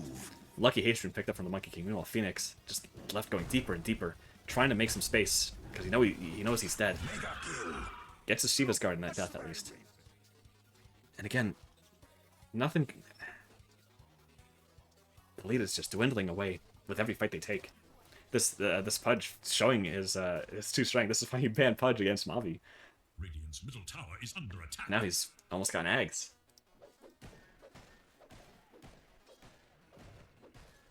And speaking of big items now, BKB now, I think, fully purchasable on the Monkey King side of things, but I don't think he wants to do it now. Saving for buyback, potentially. Excellent. We see Spirit Vessel nearing its completion on Dr. Clayton. Really going to be stuffing that Monkey King's lifesteal potential with that Boundless Strike. Mantis Talk coming on the side of Snapfire. Get him out. They're getting her out with those precarious altercations first he gets jumped on. Perhaps the confusion can try and stop that. Deciding not to go for the Gleipnir instantly. Shard now completed on Axe. Call now will incite Battle Hunger upon people. And now the Radiant looking towards Tormentor. It could either be the Hoodwink or the Phoenix. Who will get it? The Phoenix. Where it will now allow Sunray to be cast during a Supernova. A pretty darn good ability to get, especially considering you're against the Lifestealer here. Scanning for enemies. And if I would have scanned, hoping to catch someone in that. It looks like they'll catch the Shaker. It looks like they think they're Roshan, but it's not the case at all. But they did catch the Shaker, and they're moving towards this location right now. They might find the Lich instead, though. Mavi calling out to get back, as he sensed something was up. Now they wanted to defend his tower. Mavi completing the TP.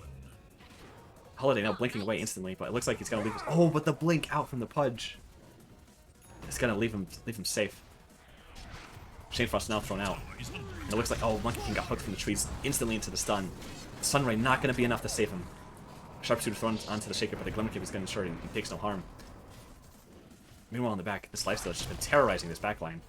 Axe going down, and Business Casual taken down by the Lifestealer. Postamancer soon to follow, the only survivor being Maple, who TP'd back to base. And now, for the first time this game, the gold lead is in the Dire's favor. Radiant's bottom tower is under attack. And the Dire Heroes, they are marching down mid, hoping to claim a tower or two with all this time they have available to them. Maple shows up, Lifestealer rages, wanting to get the kill. Mavi lining up a hook, decides against it. Middle tower is under attack. And they're going to take the free tower. Radiant structures are fortified. Oh, try to get it, missed. Dire structures are fortified. Fort coming out. Frost Shield, ensuring they can tank this. And they get the tower and back off as the Radiant Heroes respawn.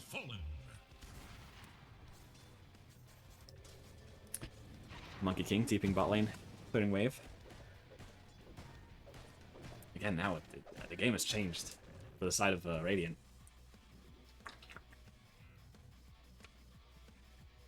Their lead is lost, and we'll have to see how they recover from this.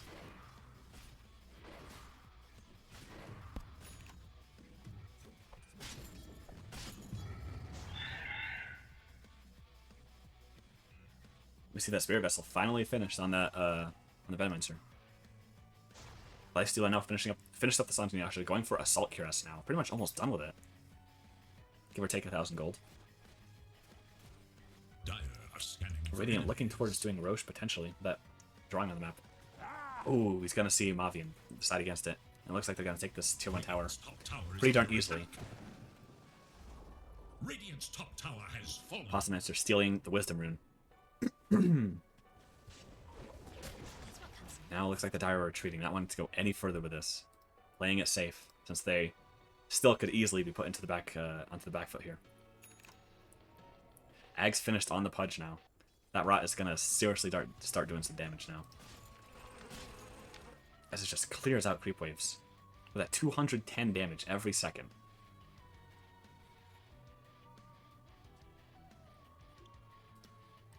That's like a really strong rate. That's like 5 Radiances, 4 Radiances. Yeah. Lifestealer now has the complete Assault Cuirass. Finished and done. Boy, fresh mate. It looks like they're going to take the Tormentor. Mount falling very low, not going to die. Oh, Dr. Plane almost goes down, but gets the shard. Anyways.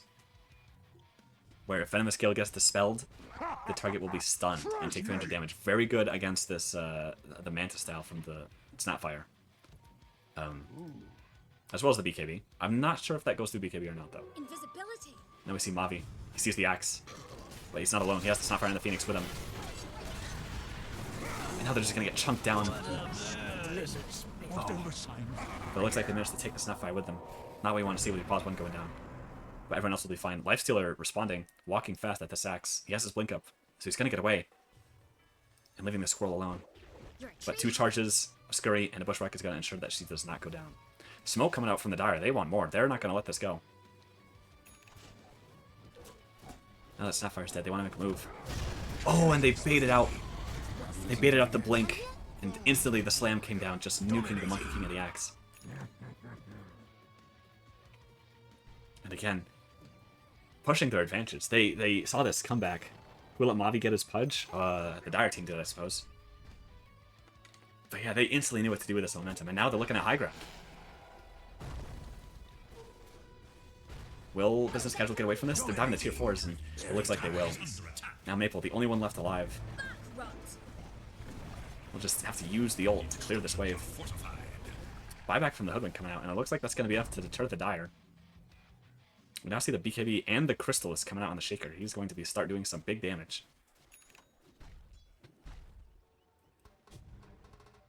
Especially with a level 20 talent. My goodness.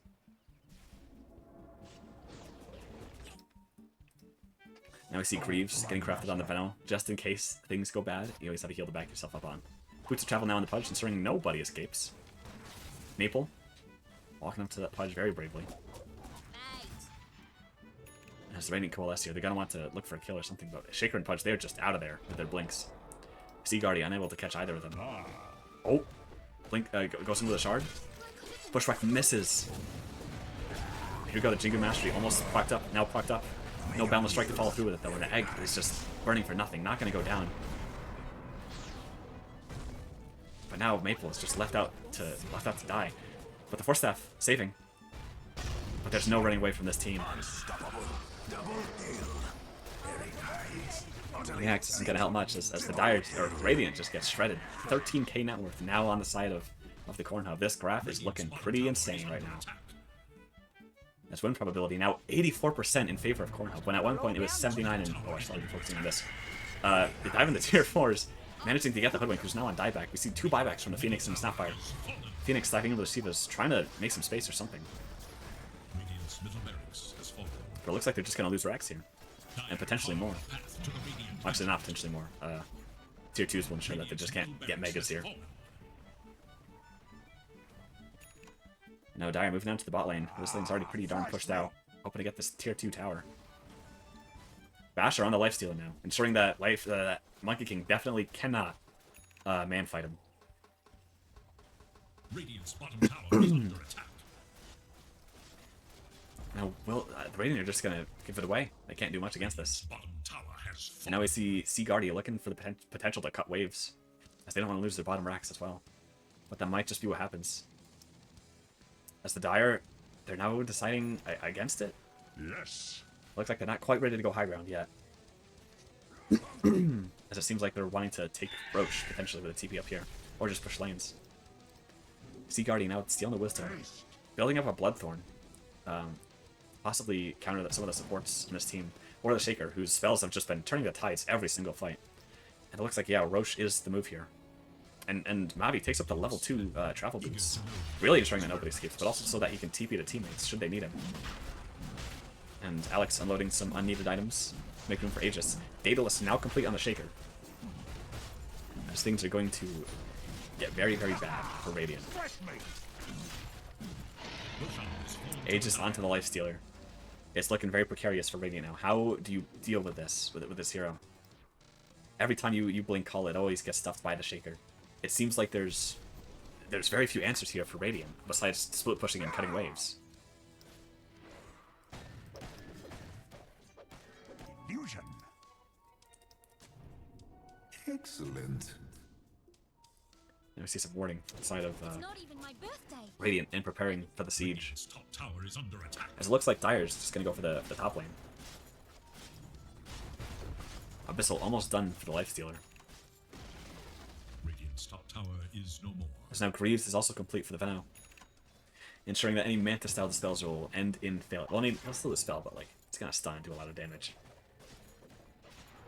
And now once they took that tier 1 top, they are kind of out of here. Usually like my trees to myself, but I'll make an exception.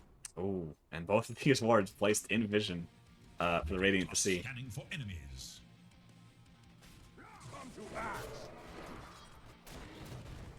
Again, they're very precarious playing around this. They don't want to instantly dive high ground and force it, potentially risking their lead in the process. And again, looking at the net worth chart, now all Dire cores are above all Radiant cores, where 10 minutes ago this wasn't the case.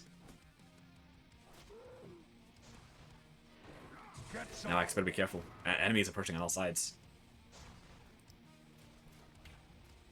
Venno, maybe knowing what's going on here, blinks away at the last second.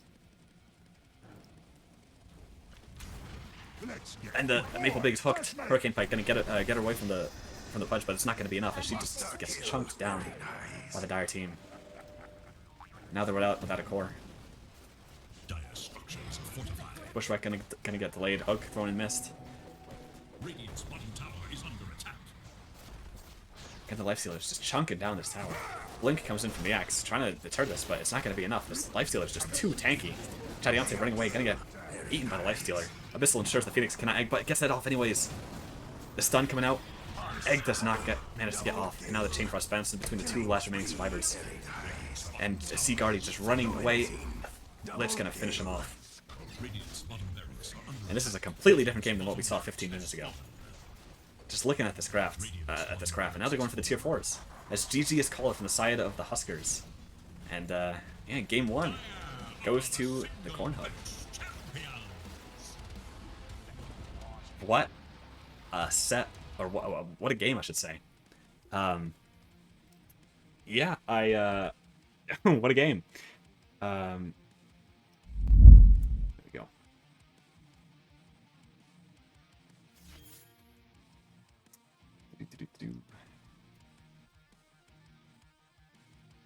And we'll see if we can get a player interview in here soon to answer some questions about the game we just saw.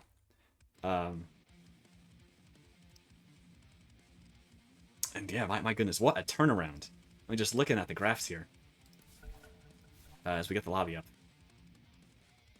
The instant turnaround.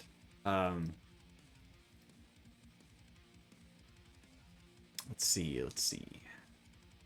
Get a player interview today.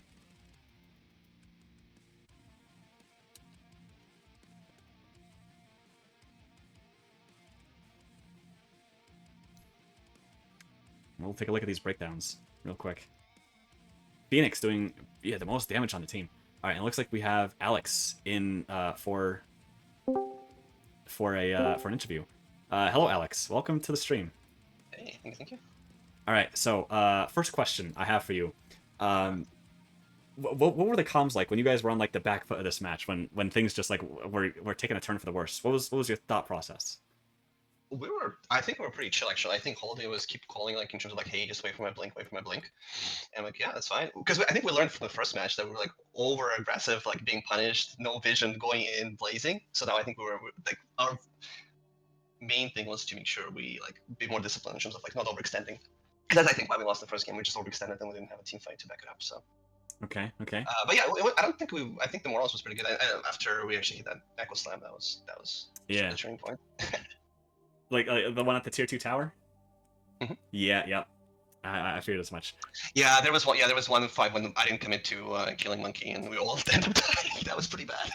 Yeah. But yeah, turned it out. It's fine. Just hit the timing with the items. And I noticed during like when you guys had the upper hand, you were you making sure to like not go all out? Because I mean, you talked about this earlier about just not going in straight aggro. Was that something that came up in call when you guys were on the advantage? Yeah, I mean, I think we wanted to play a little bit safer given the first game. I think I kind of got into our heads a little bit. So we're just trying to get uber discipline because we know we can just clean out the jungle, take the objectives, regroup, make sure we have the blink echo because that's what we were playing off, right? So just be more cognizant of our time, like our abilities and like cooldowns. I think like that helped a lot. Okay, okay. No. So last question I have for you for this interview. Who would you say is the MVP this game? Holiday. Holiday? Okay, yeah, Echoes. fair enough. Echoes. I think Echoes. I mean, there was some good punch cooks as well, but I definitely think it was the. So, I mean, first game too. I think it's DK as well. Actually, if we were to win, I think he was doing a lot of work. Yeah. Yeah, I think that's it. Thank you so much for your interview, and good luck in Game 3. Yeah, thank you. Take care. All right, we're gonna switch back.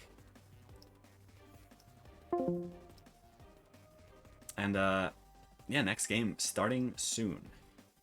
I will go take a break and put on some music for you guys.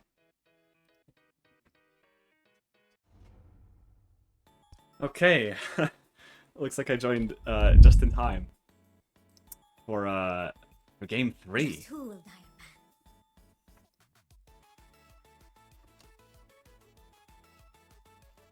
a man? 10 Okay. seconds. So game 3 draft. Tensions seconds. are rising. Indeed, I concur. What's re- Say heroes here. And Huskers returned by banning an Alex hero, the Bloodseeker.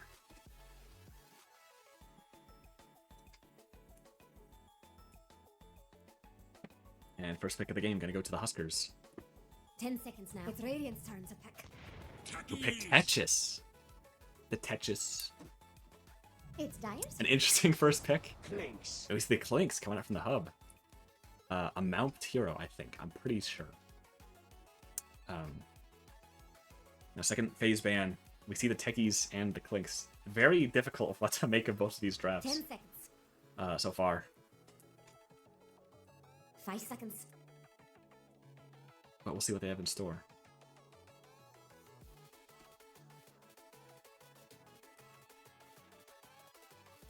Eating into reserve time on this ban. Clock ticking down, thinking, what could they possibly do? The Pudge is actually a pretty would be a pretty good ban. They opt for the Warlock, maybe using this next ban slot to get rid of the Pudge, ensuring Mavi has none of his signature heroes. Well, Invoker's still in the pool. 10 seconds. And time is ticking down. 5 seconds.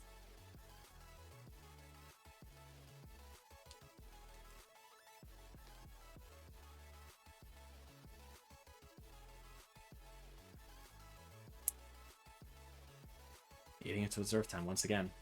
It's Radiant's turn to Banning out the Lich. Again, another support that was just too much for the Huskers to handle last game. Again, opting to leave the Pudge in the pool, probably to pick it up for themselves, but then again, the hub has first pick here in this next phase. 10 seconds. We'll see what hub end up doing now that 5 Pudge is in the seconds. pool. They might just instantly pick it now that it's available, just like we saw in game 2. It's Radiant's pick. And Alina ban. Again, banning out the meta. Very advisable. And now, second pick phase started. We'll see if they take up the Pudge. Time's ticking down. They might not want to instantly throw it out here, 5 seconds. considering that the Huskers might counterpick it. It's Dyer's turn to pick. And they opt for the Tinker. I have not seen this hero in actual months. My goodness. I do wonder who's playing this, and if it's a support. Because again, I haven't seen this hero in what feels like months. Like the last time I saw this hero was when he 5 was like seconds. a support, you know. And I will see how the Huskers react to this. Clink's Tinker, very backline threatening heroes. It's Dyer's turn to pick. And they're gonna take a Nyx, It's Radiant. detecting that Clink's sneaking around. And the Razor left in the pool. I know it's been banned every game before here, but now it's finally there, and the Huskers take it up. We'll see how it fares, though. Razor is somewhat of a niche 10 pick. seconds. Can be easily countered by the right heroes. 5 seconds.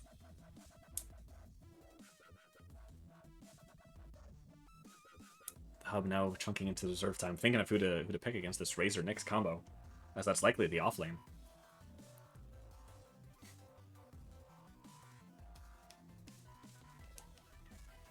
Don't want to pick anyone too squishy. in terms of cores, so the Nyx can't just plink them off It's Radiant's turn to pick. as he pleases. And yep, Centaur. Not what you want, especially if you're Razor or Nyx. Not burstable, and any static link train on him is just gonna hurt the Razor more than the Centaur here.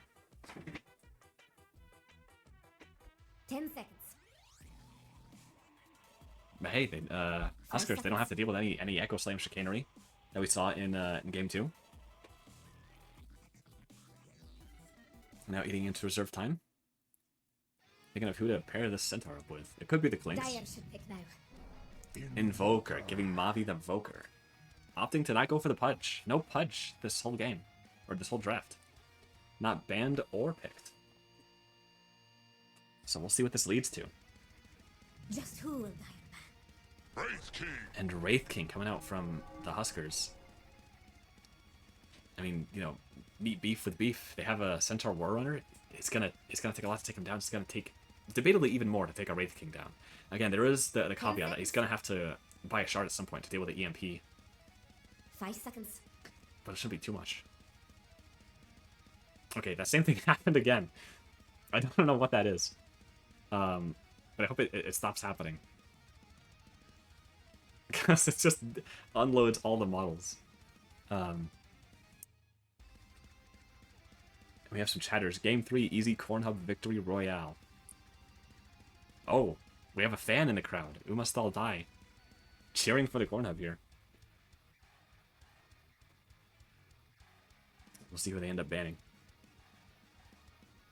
That is getting rather annoying. I don't know what's doing that. Am I still streaming? I'm still streaming. Sorry, had a little bit of a freak out there.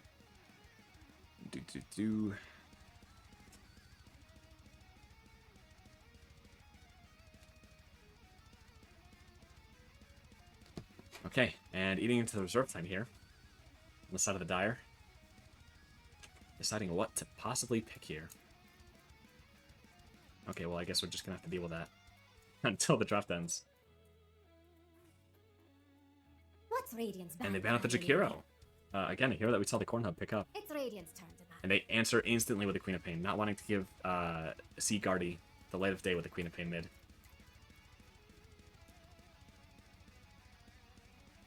Now last ban coming out from the hub. Thinking of who to nix from the pool here. 10 seconds. Pun intended. 5 seconds. And they have an abundance of reserve time to work with, unlike the Dire. They have just 12 seconds to think of some heroes.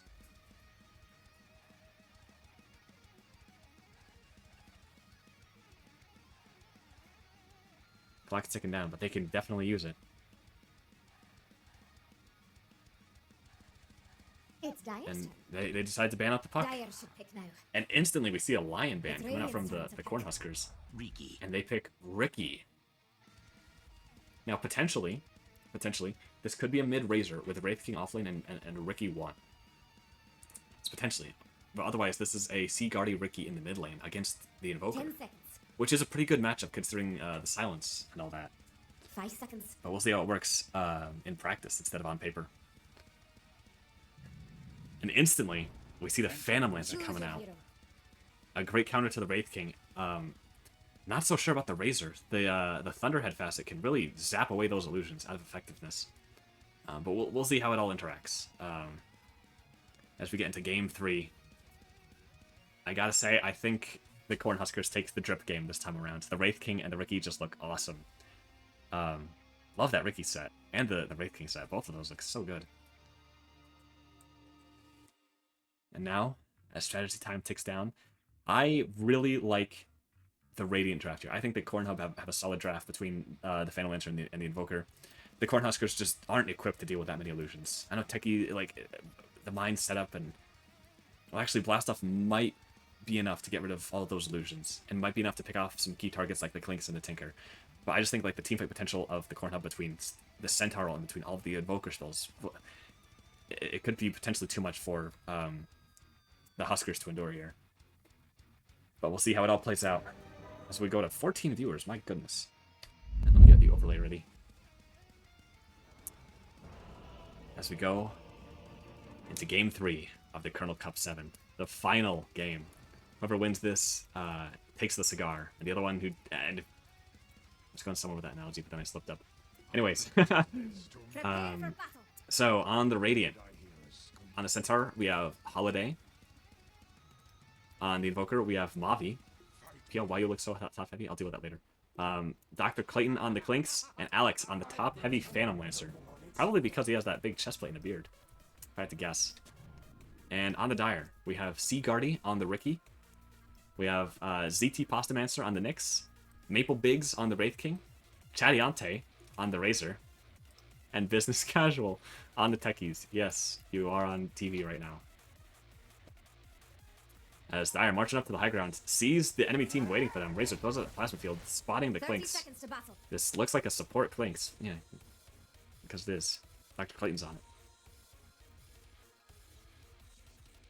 And it looks like this Tinker is the 5, supporting the Phantom Lancer. Taking that repair boss facet. Now the game starts, debatably less bloody than the first two, as no first blood happens around the runes. I have a pretty good idea how this will all turn out. Neither team really wanting to take a risk here in this game 3. Now as heroes walk to their lanes, I feel scared for this Razor, just because I play a lot of Razor. Phantom Lancer is never a fun matchup. I'll say that much. Especially if you're the Wraith King, you want to get that Radiant Shard quick. Just because that is, you're gonna need that badly, or else you're going to be SOL in this game. And right now in the bottom we see Nyx taking some harassment. Tinker putting first point to the March of the Machines here. See the first last hits coming onto the board here. Nyx and Tinker trading hits. Nyx having the upper hand here, that universal damage. Maybe not. Yeah, it looks like he's getting chunked with that 59 attack damage. Chattiante throwing out a plasma field. Nyx landing a stun, evening up the trade here. But the range factor just makes sure that he wins it all. Up top, both players kind of scared to do anything. It's just consisting of Clayton throwing throwing a tar bomb and backing off. Meanwhile, mid lane we see the matchup between the Ricky and the Invoker. Ricky on kind of the back foot here. He's trying to scrounge up any CS he can without taking too much harassment, but it looks like Invoker is taking a few creep hits, trying to get some harassment on that Ricky. And it seems like both teams not really wanting to go. I was gonna say not wanting to commit too much, but then Ricky with the first blood in the mid lane. Just off of a seemingly off of just a blink strike. Amazing play coming out here from the Ricky already. We see Clayton managing the wave, getting a pull in, ensuring that they have to walk up a pretty sizable distance to get some CS. Meanwhile in the bot lane, Q Sports continue to trade. Pastamancer not wanting to smoke from the Tinker here. But that might just be what he gets. Static Lake now leveled on the Razor. We'll see what he does with it. Water Rune picked up by Mavi. As Clayton goes down to Maple in the top lane. Right now, looking at the last hits, the Ricky taking the cake here with 13, now 14 under his belt. Everything seems to be going all right for this guy. And he has a point in silence too, so things are going all right for him. And in the top lane, equilibrium still not solved by this Dire. The Dire team looks like the camp just it was not enough to kill the wave. In the mid lane, we see again Ricky taking the trades, winning them for the most part. Just wanting to be aggressive on this Mavi, on this Invoker. You know, bottom lane has been pretty passive. Neither team wanting to make any big commitments here.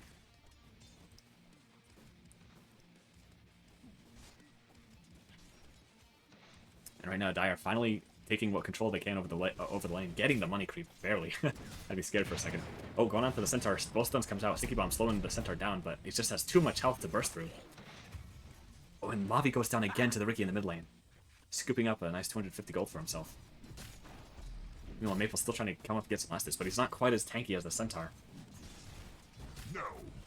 Again, still trying to scrounge up what farm he can. The Techies and the Ricky both finding some difficulty in this lane with getting some kills. Meanwhile, bottom, just nothing much is happening for either team here. Both teams getting a sizable amount of last hits and doing what they can to survive. Invoker marked as missing. Coming up through the top lane here. Cold Snap the Techies. Centaur's on him with a double edge. Stun comes out, try to delay it, but the Techies goes down. Sunstrike coming out from the Invoker. Gonna miss into the Wraith King. And not wanting to dive the tower further after that. Meanwhile, on the bottom lane, Tinker looks like he's going down. Not enough in for the plasma field, but Mind Flare finishes him off. The last second. With Nexus Assassin laughing as he retreats. In the top lane, Invoker's still lurking, still looking for something here.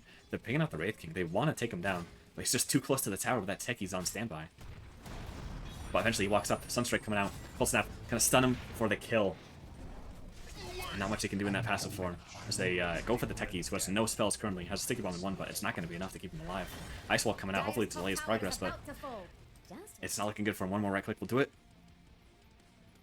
It looks like they're having some trouble keeping up. Meanwhile, Seaguardy comes up top while the Techies goes down. Tries to deny himself with the Roche. He's going to get it.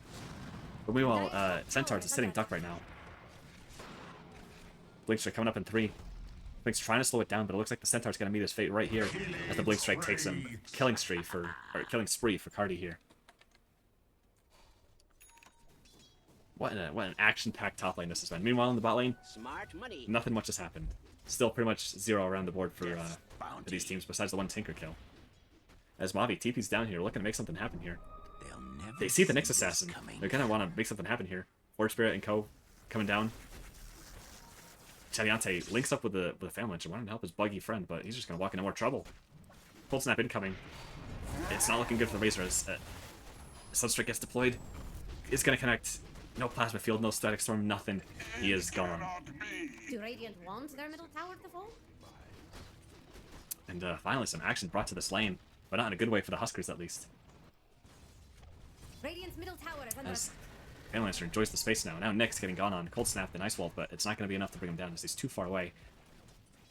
Do Radiant You want to see Dr. Clayton clearing some camps, hoping to get some money for himself. He's got that Javelin queued up. Radiant's middle tower On the top lane, looks like Maple farming up the armlet here. And Centaur getting very close to the Blade Mill here. In the mid lane, Mavi again getting gone on. Doesn't have the Wex for the Ghost Walk, should that occur. Cold Snaps the Ricky, but again, no sentries in the mid lane. There's nothing he can really do substantial against this guy.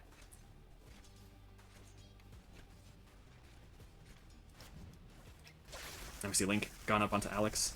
Razor in hot pursuit. Plasma Field in 3. But no, but saving Doppelganger for the last second to get under tower. Radiant's courier has been But they managed to get the Family Lyncher's courier in the meantime. Meanwhile, mid, Mavi going onto the, Ricky going onto the Invoker here. One of his allies just TP'd out, and the Tricks of the Trade gonna secure the kill. An unfortunate chain of events. And now he's gonna pick up a double damage, but he doesn't have the mana to use it, fortunately. But it looks like he's gonna move top. Maybe we're looking for something. Possibly that Clinks that keeps running around, but the Clinks isn't even there. He's farming the triangle right now. Meanwhile, they have a Sentry Ward here. They see the Ricky, but the Centaur doesn't want any of that. And Ricky's gonna move back to the mid lane. Meanwhile, some harassment going down here. Alex is level 6. Those Lucians are gonna start building up against this against the enemies. But not enough damage to really do anything significant to the Razor. Plasma Field gonna deal a decent chunk of damage. Meanwhile, back into that double damage just run out, and so has his mana. CG Guardian now dusted and cold snapped, running away. Still visible. The Sunstrike is gonna connect, and there's Ice Wall tries to land, but it doesn't quite get it. Meanwhile, in the bot lane, Alex dies to the Techies, and Tinker is soon to follow, linked up by the Razor. He's soon to die. Doesn't want to fully dive though, in case of a TP, and Mount gets to live another day.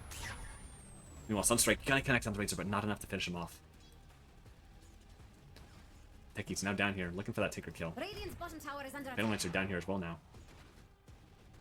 Resuming his farm. Meanwhile, up in the top, things have been pretty chill between these two. Both heroes just getting their last hits, gobbling up this farm. And Ricky almost towards the Diffusal Blade. Gonna be a real game changer. This ward scouting out any movements that the Radiant make behind the tower.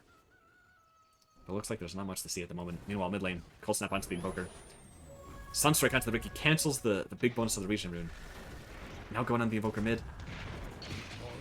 The Smoke Screen ensuring no Ghost Walk, and they finish him off with Mind Flare.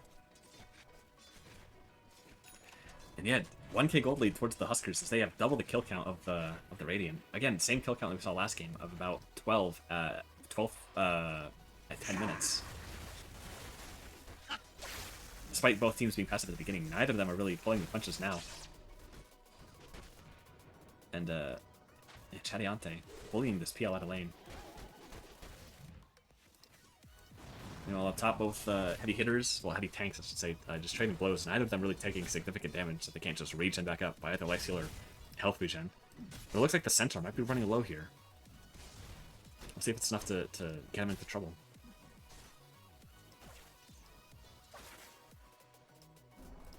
You know, on the mid lane, Ricky has that diffusal blade now. Techie's going in with a blast off. The doppelganger dodges it.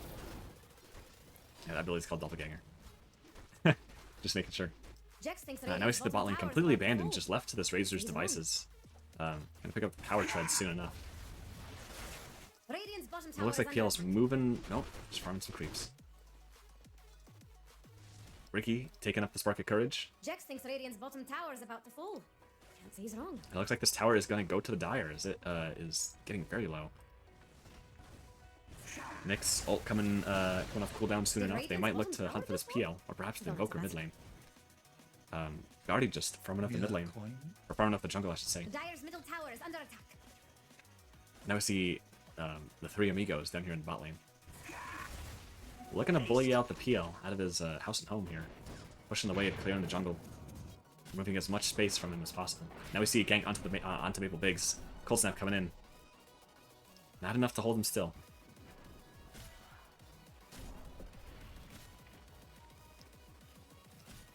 Do Radiant want their middle tower to fall? And now we see Nyx scuttling around looking for something, but the Invoker isn't there. Instead, gonna spend his time hitting some camps. Dire's top tower is under attack. Meanwhile, PL still having some pressure. Tower under attack. This thing is gonna go down very soon. Fort still on deck from the Dire. Not gonna use it, and Nyx is gonna TP up. Maple's still in the area, but it's all four characters, all four heroes except the. And Stampede gets used trying to secure the Nyx. PL's gonna delay, but not by much. Tornado secures the kill with the double edge. And now Ricky moving up here, hoping to make something happen. Gets Cold Snap because there's a sentry in the area. Tricks of the trait to get it off. Smoke Cloud here to give some evasion survivability to this Wraith King. Gonna go onto the Invoker, who's just gonna get chunked by that diffusal blade. It goes down. Some skeletons here. Reincarnation's still alive. They still want to fight here. As Smokescreen laid down again. Razor now in the area with ult. And it looks like Tinker finally goes down to the Ricky. Centaur now running away from all of the Dire. Centaur Stomp gonna delay, but eventually gonna go down to the Razor. And PL left to farm this camp in peace. For now. We see Nyx ulted up, looking for something. They see the Clinks. Not the target he's looking for, though. He's after that Phantomizer. They ping him out. But he decides not to go into the triangle. Now he gets pinged out by the Centaur. As they realize there's multiple heroes in our lane here. Vendetta running low, they find the Phantomizer. And over here, Gets him with the Vendetta and the Impale. And the silence to ensure he can't escape. Now they're deep into enemy territory. Centaur actually not wanting any of this, and they just let him have the top tower here. As they farm the Ancients, which were stacked, I believe. Yeah. Radiant's top tower is under attack. And now it looks like the Radiant have just given away their top half of the map here. They still want to defend these stacks, though. That have just been found out. Doctor Plate on standby. Tinker coming in as well. Again, not much to deter them. Now the Phantom Lancer TPing in. Radiant's top tower is under Pale on cooldown. Reincarnation also on cooldown. They might want to cool it. With the moves here. Sunstrike goes on to no one. Trying to pick off someone as they retreat. Phantom Lancer halfway to eggs here. Mavi still considering items. Has not made a purchase with almost 2,000 gold. It looks like both of them TPing, or Ricky at least TPing bot lane, trying to make a move on the Centaur, who could be very killable. Even though he has 2,000 health, just because of the Nyx. Instantly gonna drop the silence. Leave him to follow. Uses the ult to get away. Fight with 500 health to spare.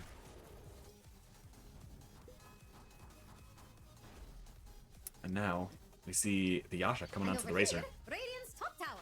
About to fall. Radiant just fortified. Radiant pop the Fortify, hoping to save the tower. Invoker coming in with a meatball to clear the wave and save it. Well, next is hunting without the ult, chasing it, and walking at that clinks for the skeleton walk. Seems to be buying a maelstrom. Has the shard ability. Looking for a more core focused build on this clinks. Runs into the Nyx, places an observer ward. That gets pinged out by Dr. Clayton. Does it get pinged out? Scan from Radiant. I think it does. It got pinged out by someone. And in the top lane, Maple Big's now getting gone on. Centaur has Blink. What a surprise. Even I was surprised. Reincarnation is off cooldown though. Armless. Still at the ready. Uses Reincarnation. Dr. Clayton is here to cut off the getaway. Again, so much slow, but eventually they will claim the Wraith King.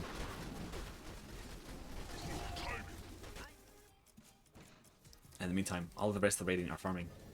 Pretty much you want it the other way around. Now going on to the techies, slowing over for the Spirit Lands. Not wanting to go any further. Smart thing not to chase the techies uphill. Now instant blink from the from the Centaur, not letting that Razor invisible projectile hit him. Even though it looked like the attack connected. Nyx building up that Dagon. Got it all queued up. And we see Eighth Wind's coming from the Tinker, ensuring that he can cast March of the Machines from more than like his more than 2 feet away. Dyer's middle tower is having a bad day. And the Dire wanting to make some aggro moves down in this bottom jungle here, but they don't have the Riki to help enforce this. Might be a bit of a risky move here. And Radiant not wanting to jump into anything either. Tinker exploring these back areas, very dangerous for him. We see techies TPing back to base. Obviously something happened. And they see the Nyx. Pops by Carapace and gets away.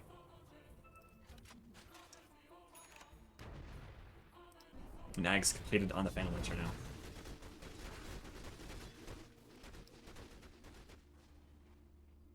Oh, and he sees the ward. He's gonna take it down. Gets pinged out, but they're all out of range to do something about it. Gonna Mind Flare a Forge Spirit, I'm pretty sure.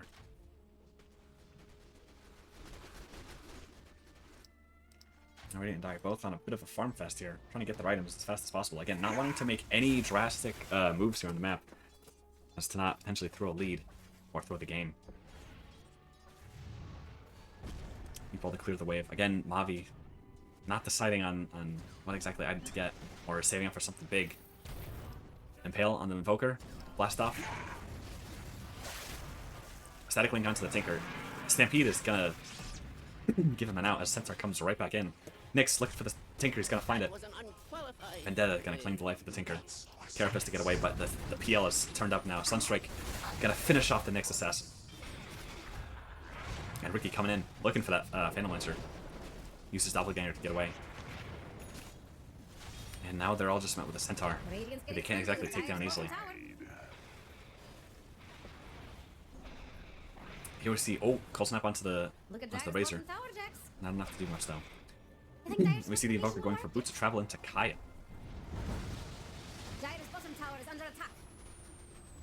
Sunstrike barely missing. Double damage now on the Riki, who has his Aghanim Scepter now. Again, a good thing to put onto your Wraith King or Razor, these frontline characters that, these beefy frontline characters, I should say. Now Kaya finished up on the Invoker. Gonna be putting out some massive magic damage here.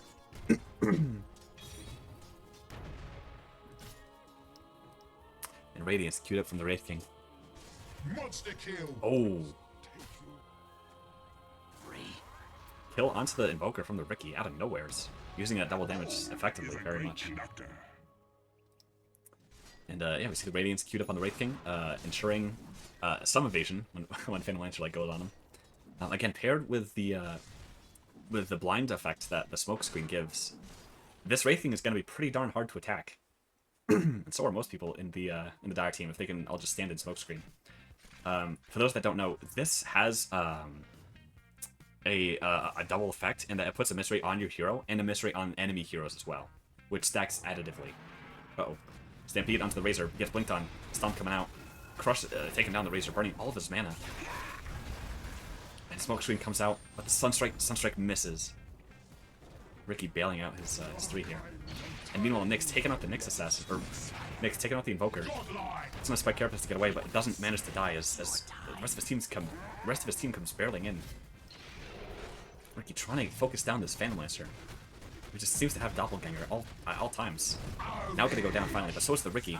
And now they're not gonna want to dive that Centaur, who's sitting pretty at 2,000 health. Gonna claim the next assassin on his way out. He's gonna get the double kill onto the Razor.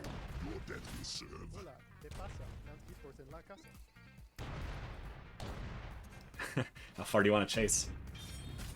Wanting that triple kill, but blinking into more mines. Sunstrike coming out. It's gonna let the techies live by 80 health, give or take. It's gonna get a haste rune back to base.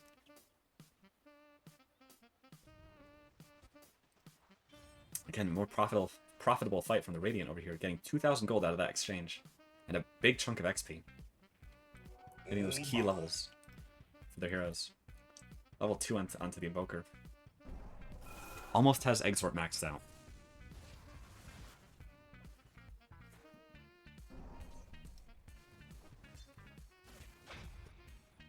Oh, excuse me. Now Razor. Has that Silence in the Anthem.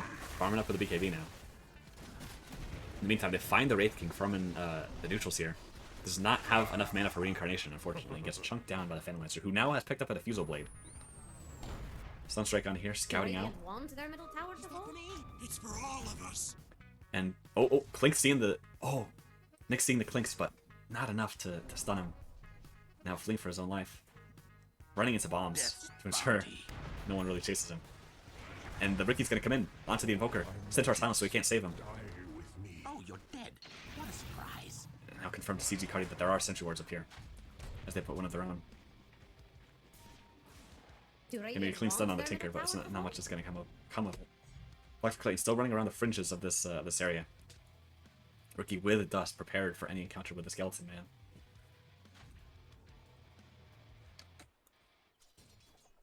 Oh boy, what a game this has been.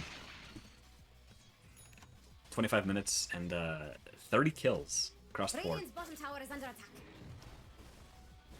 And Dr. Clayton opting for the engulfing step. I personally say this facet is underrated. You can pull off some insane escapes and plays with this thing. People don't see its potential. Let me tell you. You see the Dagon level 2. Oh, business casual going on to Mappy. Chunking him down low. And Nyx scuttling around, hoping to finish off Invoker here. He has Ghostwalk on, but he just gave it off with the tornado there. And confirmed to Pasta Mansion that there are indeed sentries in the area. And now, knowing that there's an Nyx crawling about, they all stand on the fringes. Shard going towards the Invoker from the Tormentor. EMP Black Hole is pretty darn strong, especially against this comp that is so dependent on mana. Now we see Radiant Stun on the Wraith King, farming towards that Shard, ensuring he always has reincarnation every single fight. And giving him 50% bonus damage within Wraith form with his crit. I didn't even know that was part of that Shard.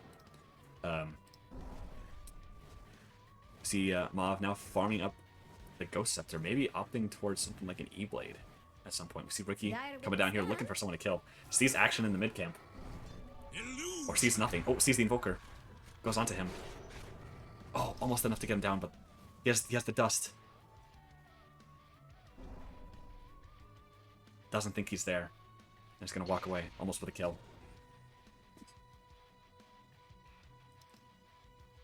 A lucky man that Invoker is.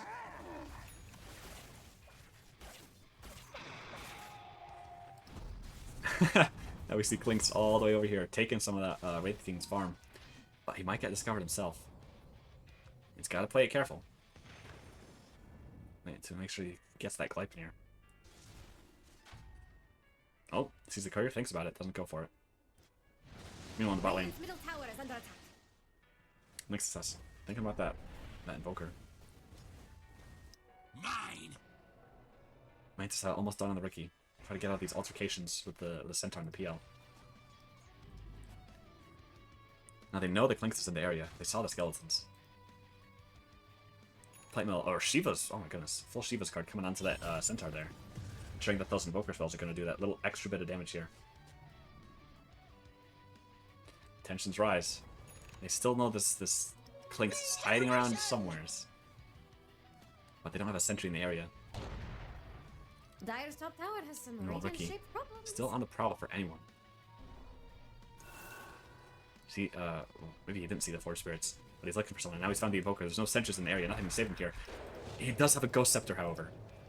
Enough time to give Tinker to TP in. Puts the shield on him. It's not going to be enough. And 600 gold go to the pockets of Sea Guardian. Dire's bottom tower, Jax. Meanwhile, top lane, Wraith King. Now in between the Centaur and the Dire's Clinks. bottom tower is under attack.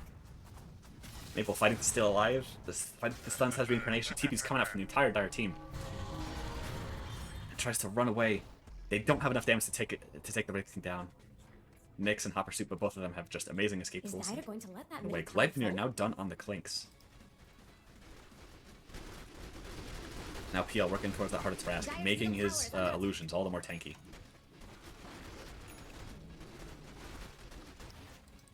Big problem for the Dire team, this PL. Now see BKB done on the Razor. Big item for this hero. And opting to make to get some more beef. Taking that strength talent. But not opting for the spell lifesteal. Hoping that the plasma field is enough to chunk down a lot of those illusions. Now see up top. Nyx approaching, there's no sentries in the area. They see the Clinks and the Invoker. Just following orders. And the Centaur potentially. Dire's Again, if they top can get tower the is under Clinks, who sees this, plants the sentry, sees it instantly and runs away. Now they're after it. Does this dispel Vendetta? It does not. Okay. Yeah, it cannot be dispelled. Eventually, Pasta Minister breaks Invis. And Techie's using the gem. Get some insight up top. Dire I've just noticed this scanning Techie's lanes. has so much net worth, more than Mavi here. This Mavi now at the bottom of the net worth.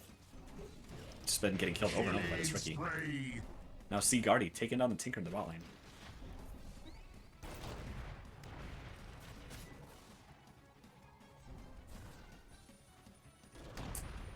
A bit of a scuffle between the Forge Spirits. That's interesting. The Cold Snap damage did not put a Carapace stun onto the Invoker. I think that is interesting. I know I said the same word twice. Ghost walked. Is Dire Again, going to let Ricky that middle tower fall? eyeing up to dive this Invoker, but doesn't want to invoke any TPs from the enemy team. This tier 1 tower still up in the mid lane.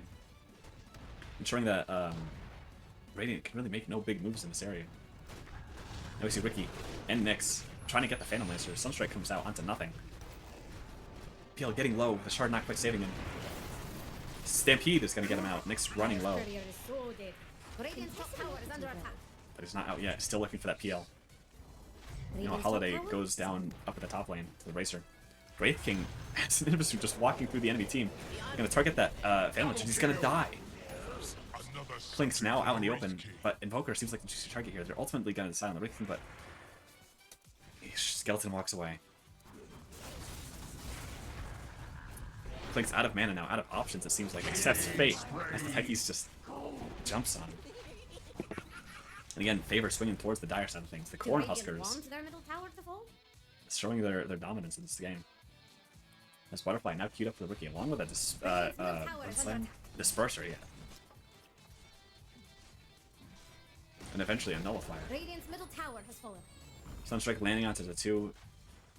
Not ending either. As Invoker now sitting with 2,600 gold, wondering what to do with it. Dire's bottom tower I'd be has stumped in fallen. this situation too. What items do you buy here to get yourself out of these situations? I suppose a 4-step of some kind. Are they called... Okay, the talent says +1 Forged Spirits, but the spell is called Forged Spirit. Okay, but the title card says... Oh, I get it. Like, the spell is called Forged Spirit. Like, you forge the spirit, and then you make a Forged Spirit. I get the joke. It's not much of a joke.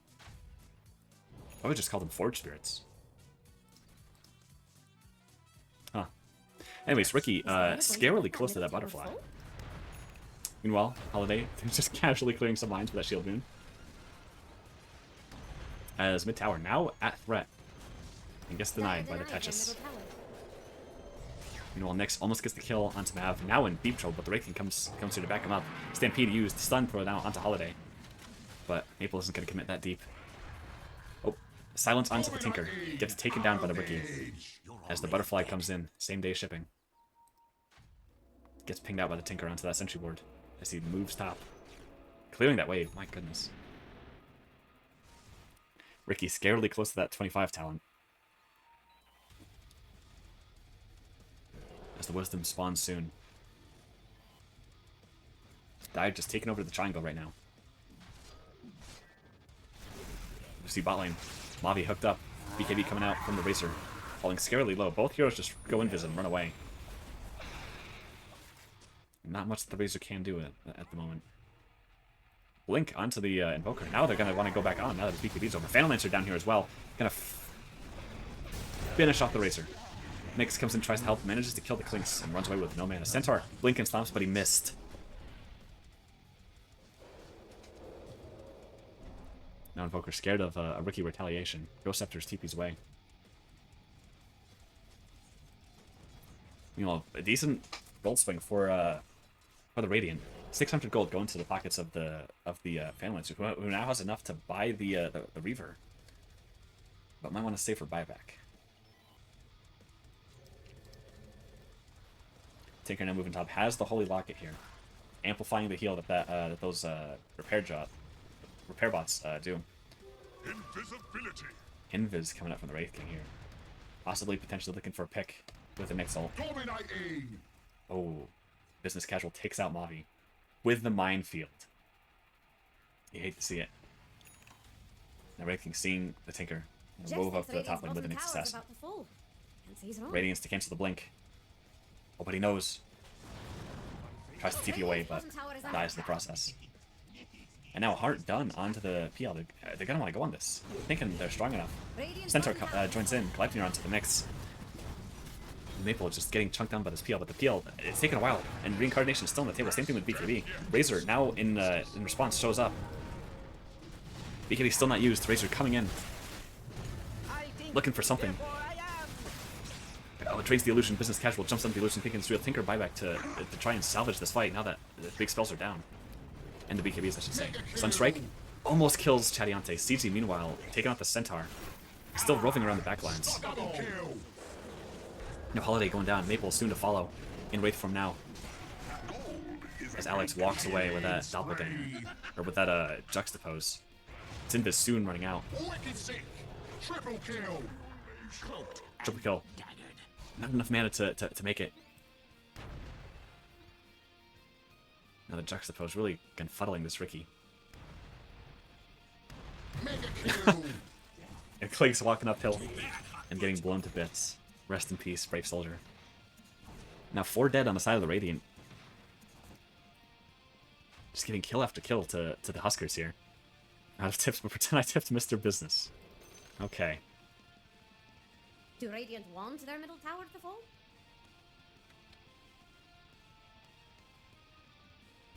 Now, just looking at the stat spread all around, 16-1 on this Ricky. This is a scary, scary guy. Now with the Disperser. And a Nullifier soon to follow. Getting some mangoes to restore that mana pool so he can go on the hunt again. Picks up a double damage rune along the way. Whoever steps up to this lane is not going to have a good time. Oh, Mavi, very scared to walk forward. Nyx in here with a Vendetta. Misses the Impale. And Mavi walks away with barely any health left. Meanwhile, Stampede used to get the PL out of here. Would have gone down to that Ricky otherwise. And Crisis averted from the side of the Radiant here. And now they look to the Dire looks to the top tower, hoping to take something off of that. Sun strikes the Rain Creep to delay the push, but it's not going to work all that well. As Ricky is just chunking this tower with a double damage. They're going to take the tower. Now with the level 25 -3 tricks the trade cooldown. 9-second cooldown on this spell. While its duration is only 2, that's a pretty decent uptime for what this spell does, especially with the Ags. And they deter the enemy team from taking the tournament. Just Centaur blinks into the Shivas, gets stunned instantly. PL going on the Razor. And that Thunderhead really zapping away all the illusions. Wraith King blinks in. Just being in the middle of everything here. Meanwhile, CG looking for those key targets. Wraith King goes down. Respawning now. Activates BKB. Doesn't want any more of this fight, but Chattin looking for stragglers. But everyone's so full. And Seaguardy jumps in with no health. They find the Nexus S. Stampede up again. Takes down the Nyx, the Centaur does. Now onto Mavi, who gets blown up by the techies. And even though most of their health bars are gone, the cores from Huskers are just making play after play, and the Radiant can't do much to catch up. Mavi now now 8 levels behind his lane partner, or his lane enemy, I should say. And the Crystal is coming out for the Ricky. Gonna be doing big numbers. And the top tier, the top tier 2 tower now taken with a 2,000 gold swing in favor of the Dire. Ricky now smoked up, looking to get out of base faster. Oh, he has Ninja Gear, that's why. Now what is their next move here? They have all the outer towers down. All that's left is high ground. Meanwhile, Tinker caught out of position by the Wraith King and chunked down. AC incoming on the Wraith King. With the spray. I'm gonna miss that spray. I'm gonna miss all the ground fall sprays, actually. They're awesome. Now, Rays are brutally out of mana over here. Falcon Blade's not gonna do much there for you.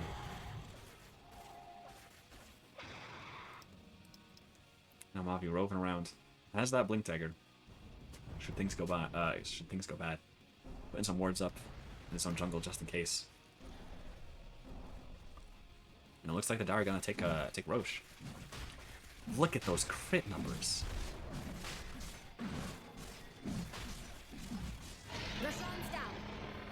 Aegis goes to Razor. Nyx, roving for targets, sees the Phantom Lancer. Thinks about it. Sentry. Oh. They know the bug is there. It's probably not a problem. He has to finish it off. Phantom Lancer now in on the run. Mavi comes in. Meanwhile, Dr. Clayton dies to the techies. Somehow, whether through minefield or something. And the tier 3 tower now looking to fall. Alex is now building towards his own butterfly, but might be too late to bring him back on the precipice of defeat here. Radiant structures are fortified. Now Fortify coming out from the Radiant. Trying to hold on to this tower as much as they can. Radiant's bottom tower has Sunstrike coming out to the 3 of them, but they're too darn tanky to get taken down so easily. Seemingly the opposite of how it ought to be with the Centaur and the Heart on the PL. Chattin linked up is gonna go down, but has that Aegis in the back pocket. The Centaur goes down to the Ricky. He's just stuck in and out of these fights. Centaur buys back. Meanwhile, Maple activates BKB, marches in, just destroys the Tinker. But the Tinker shield is enough to let him live. And now all chaos is this broken loose smoke screen coming down, hoping to salvage this Wraith King. PL still alive. Sunstrike barely misses the Wraith King. Now Dire is in full retreat over here. Nyx Assassin, Spike Carapace is going to delay, but ultimately is going to go down. Meanwhile, Chattin, the Tornado cancels the blast off. And the Storm Surge is going to buy him some time. Maybe this is enough. Centaur could potentially go down here, but again, not enough. And Invoker going to try to make a play, but gets gone on by the Rookie. Oh, goodness. What a turn of events this was. 2,000 gold swung towards the favor of the Raiden, but it's only taken a small amount from that 20k gold. Oh, well, I guess, yeah, 28k now. Used to be 30k, but Techie bought back. Hoping to get something done with his time.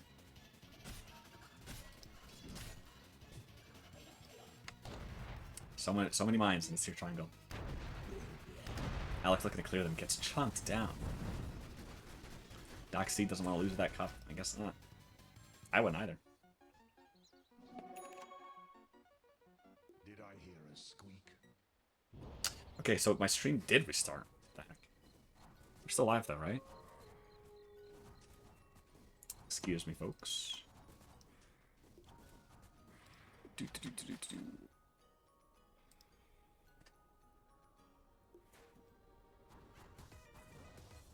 Okay, yeah, we're still live. Sorry about that. Just the time. Oh my goodness, just drops a nuke on the Invoker with that Daedalus.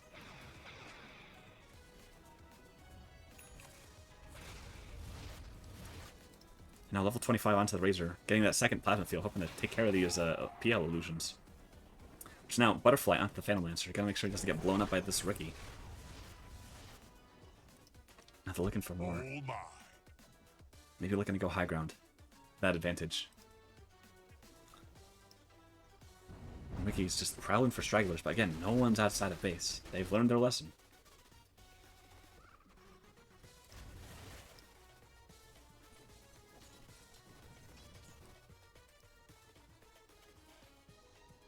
Tinker now with the Aether Lens.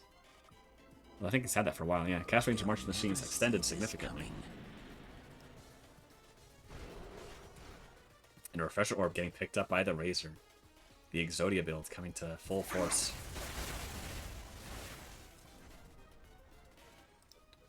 Oh. Caught out. Centaur Stomp misses onto the illusions. Tricks of the Trade. Gonna try to get him out of this mess. Silence.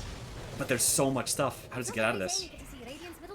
Tries to blink strike out of this. Tricks of the Trade. Meanwhile, we're actually getting taken in base. And they're just trying to still chase after this Ricky. Nyx comes in, tries to save him. Tricks of the Trade again, that cooldown talent coming into effect as he just runs away from everything they throw at him. Link being hooked up onto the Clinks. Clinks goes down. Skeletons left in his wake. Now Razor getting focused down by the Peel on Centaur. Just gonna BKB and walk away. Mavi now in pursuit. Stun coming out, delaying it, Impale. Nice one now, and now Techie's taking that top tower, threatening it with the mines. Meanwhile, going onto the Techie's minefield laid down. Seek already thinking about coming in. Ultimately deciding against it. Impale going onto the PL. Almost goes down to the Nyx. And the Centaur, he will go down to the Spectral Blade. Sunstrike gonna try to find the Wiki and miss. Razor linked up onto the Tinker. Just dies him, and the Radiant are slowly getting out of options here. Radiant's top tower has fallen. Radiant's top barracks has fallen. Right now, Refresher Orb comes out from the Razor. 2 Eye of the Storms just going down. Not enough to, but nothing to keep the Ogre in place now. Those 2 storms just zapping away at those towers and the illusions. Stun onto the PL. Now Mega Creeps for the Dire just come marching in. There's no stopping this Rookie though, it seems. No matter how low we go, he might go down here though. As he runs away. All the Dire is looking pretty darn low right now. Maple reviving. Coming back still with a BKB. And it looks like the tower's just going down. No mana on the Razor to help deal with this, aside for BKB. Now Minefield laid down from the Techies. And Ricky TPing back to base to heal. Rest of the Dire deciding not to follow suit. Razor pops the ult. Radiant's ancients wanted to have everyone fooled. Are you watching? The world's about to end. Now we see a Skull Basher on the Ricky. Looks like he's trying to... No, just getting the wisdom before potentially rejoining the action.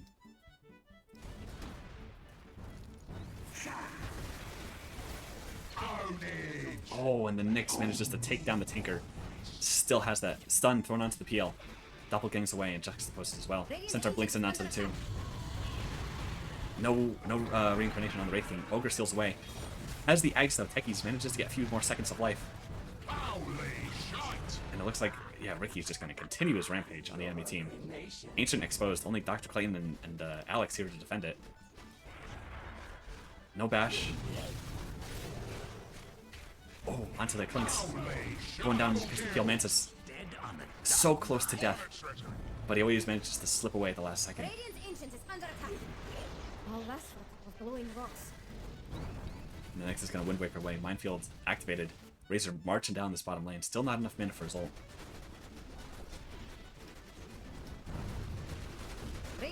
And Dire recollecting themselves before they make one final push. But it looks like the creeps are going to do that for him. CG nukes the... Oh!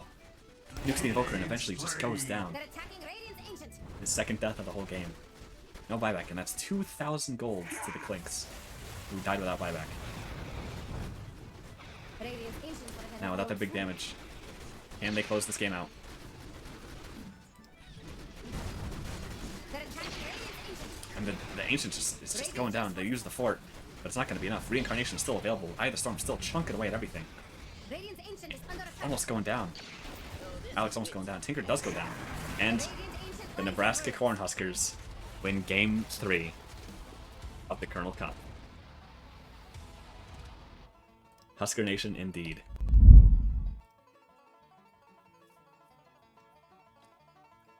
And,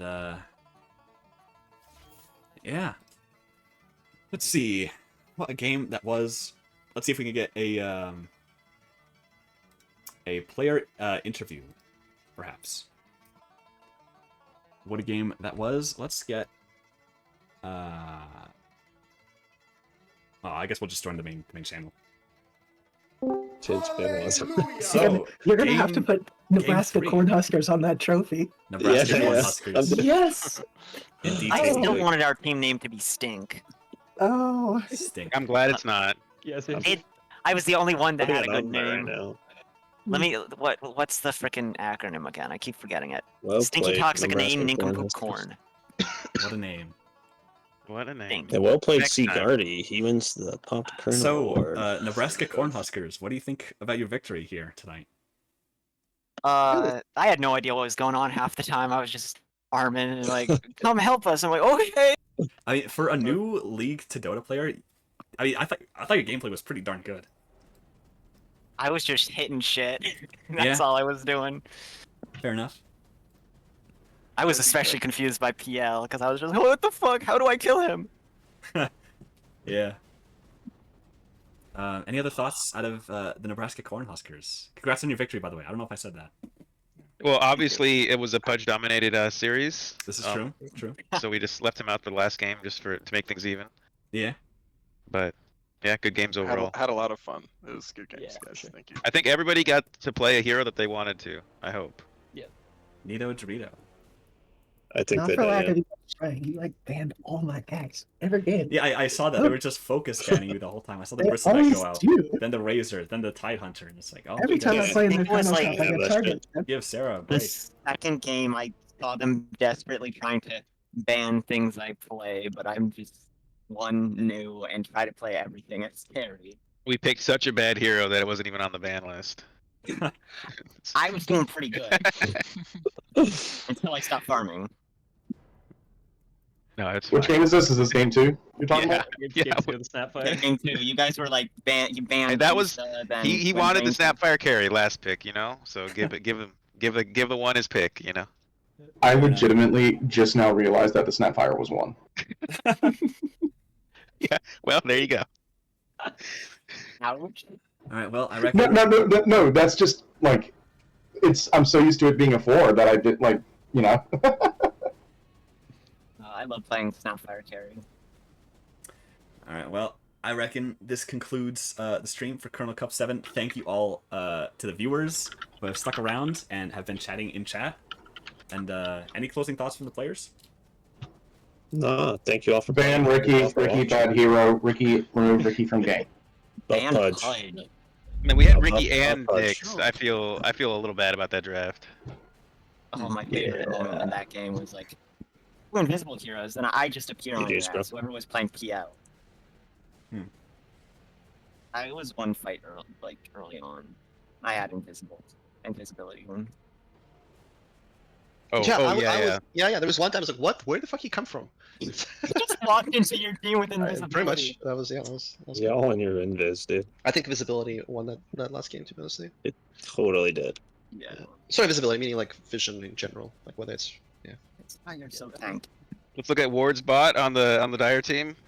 I bought a gem. Like I bought a gem early, You did. and like it just didn't matter for like 20 minutes of that game. All right, well, I think with that, we'll conclude the stream. Thank you all for watching. And a big shout out to our players here who put on an amazing performance for the Kernel Kup 7. And I'll see y'all later. Until next time.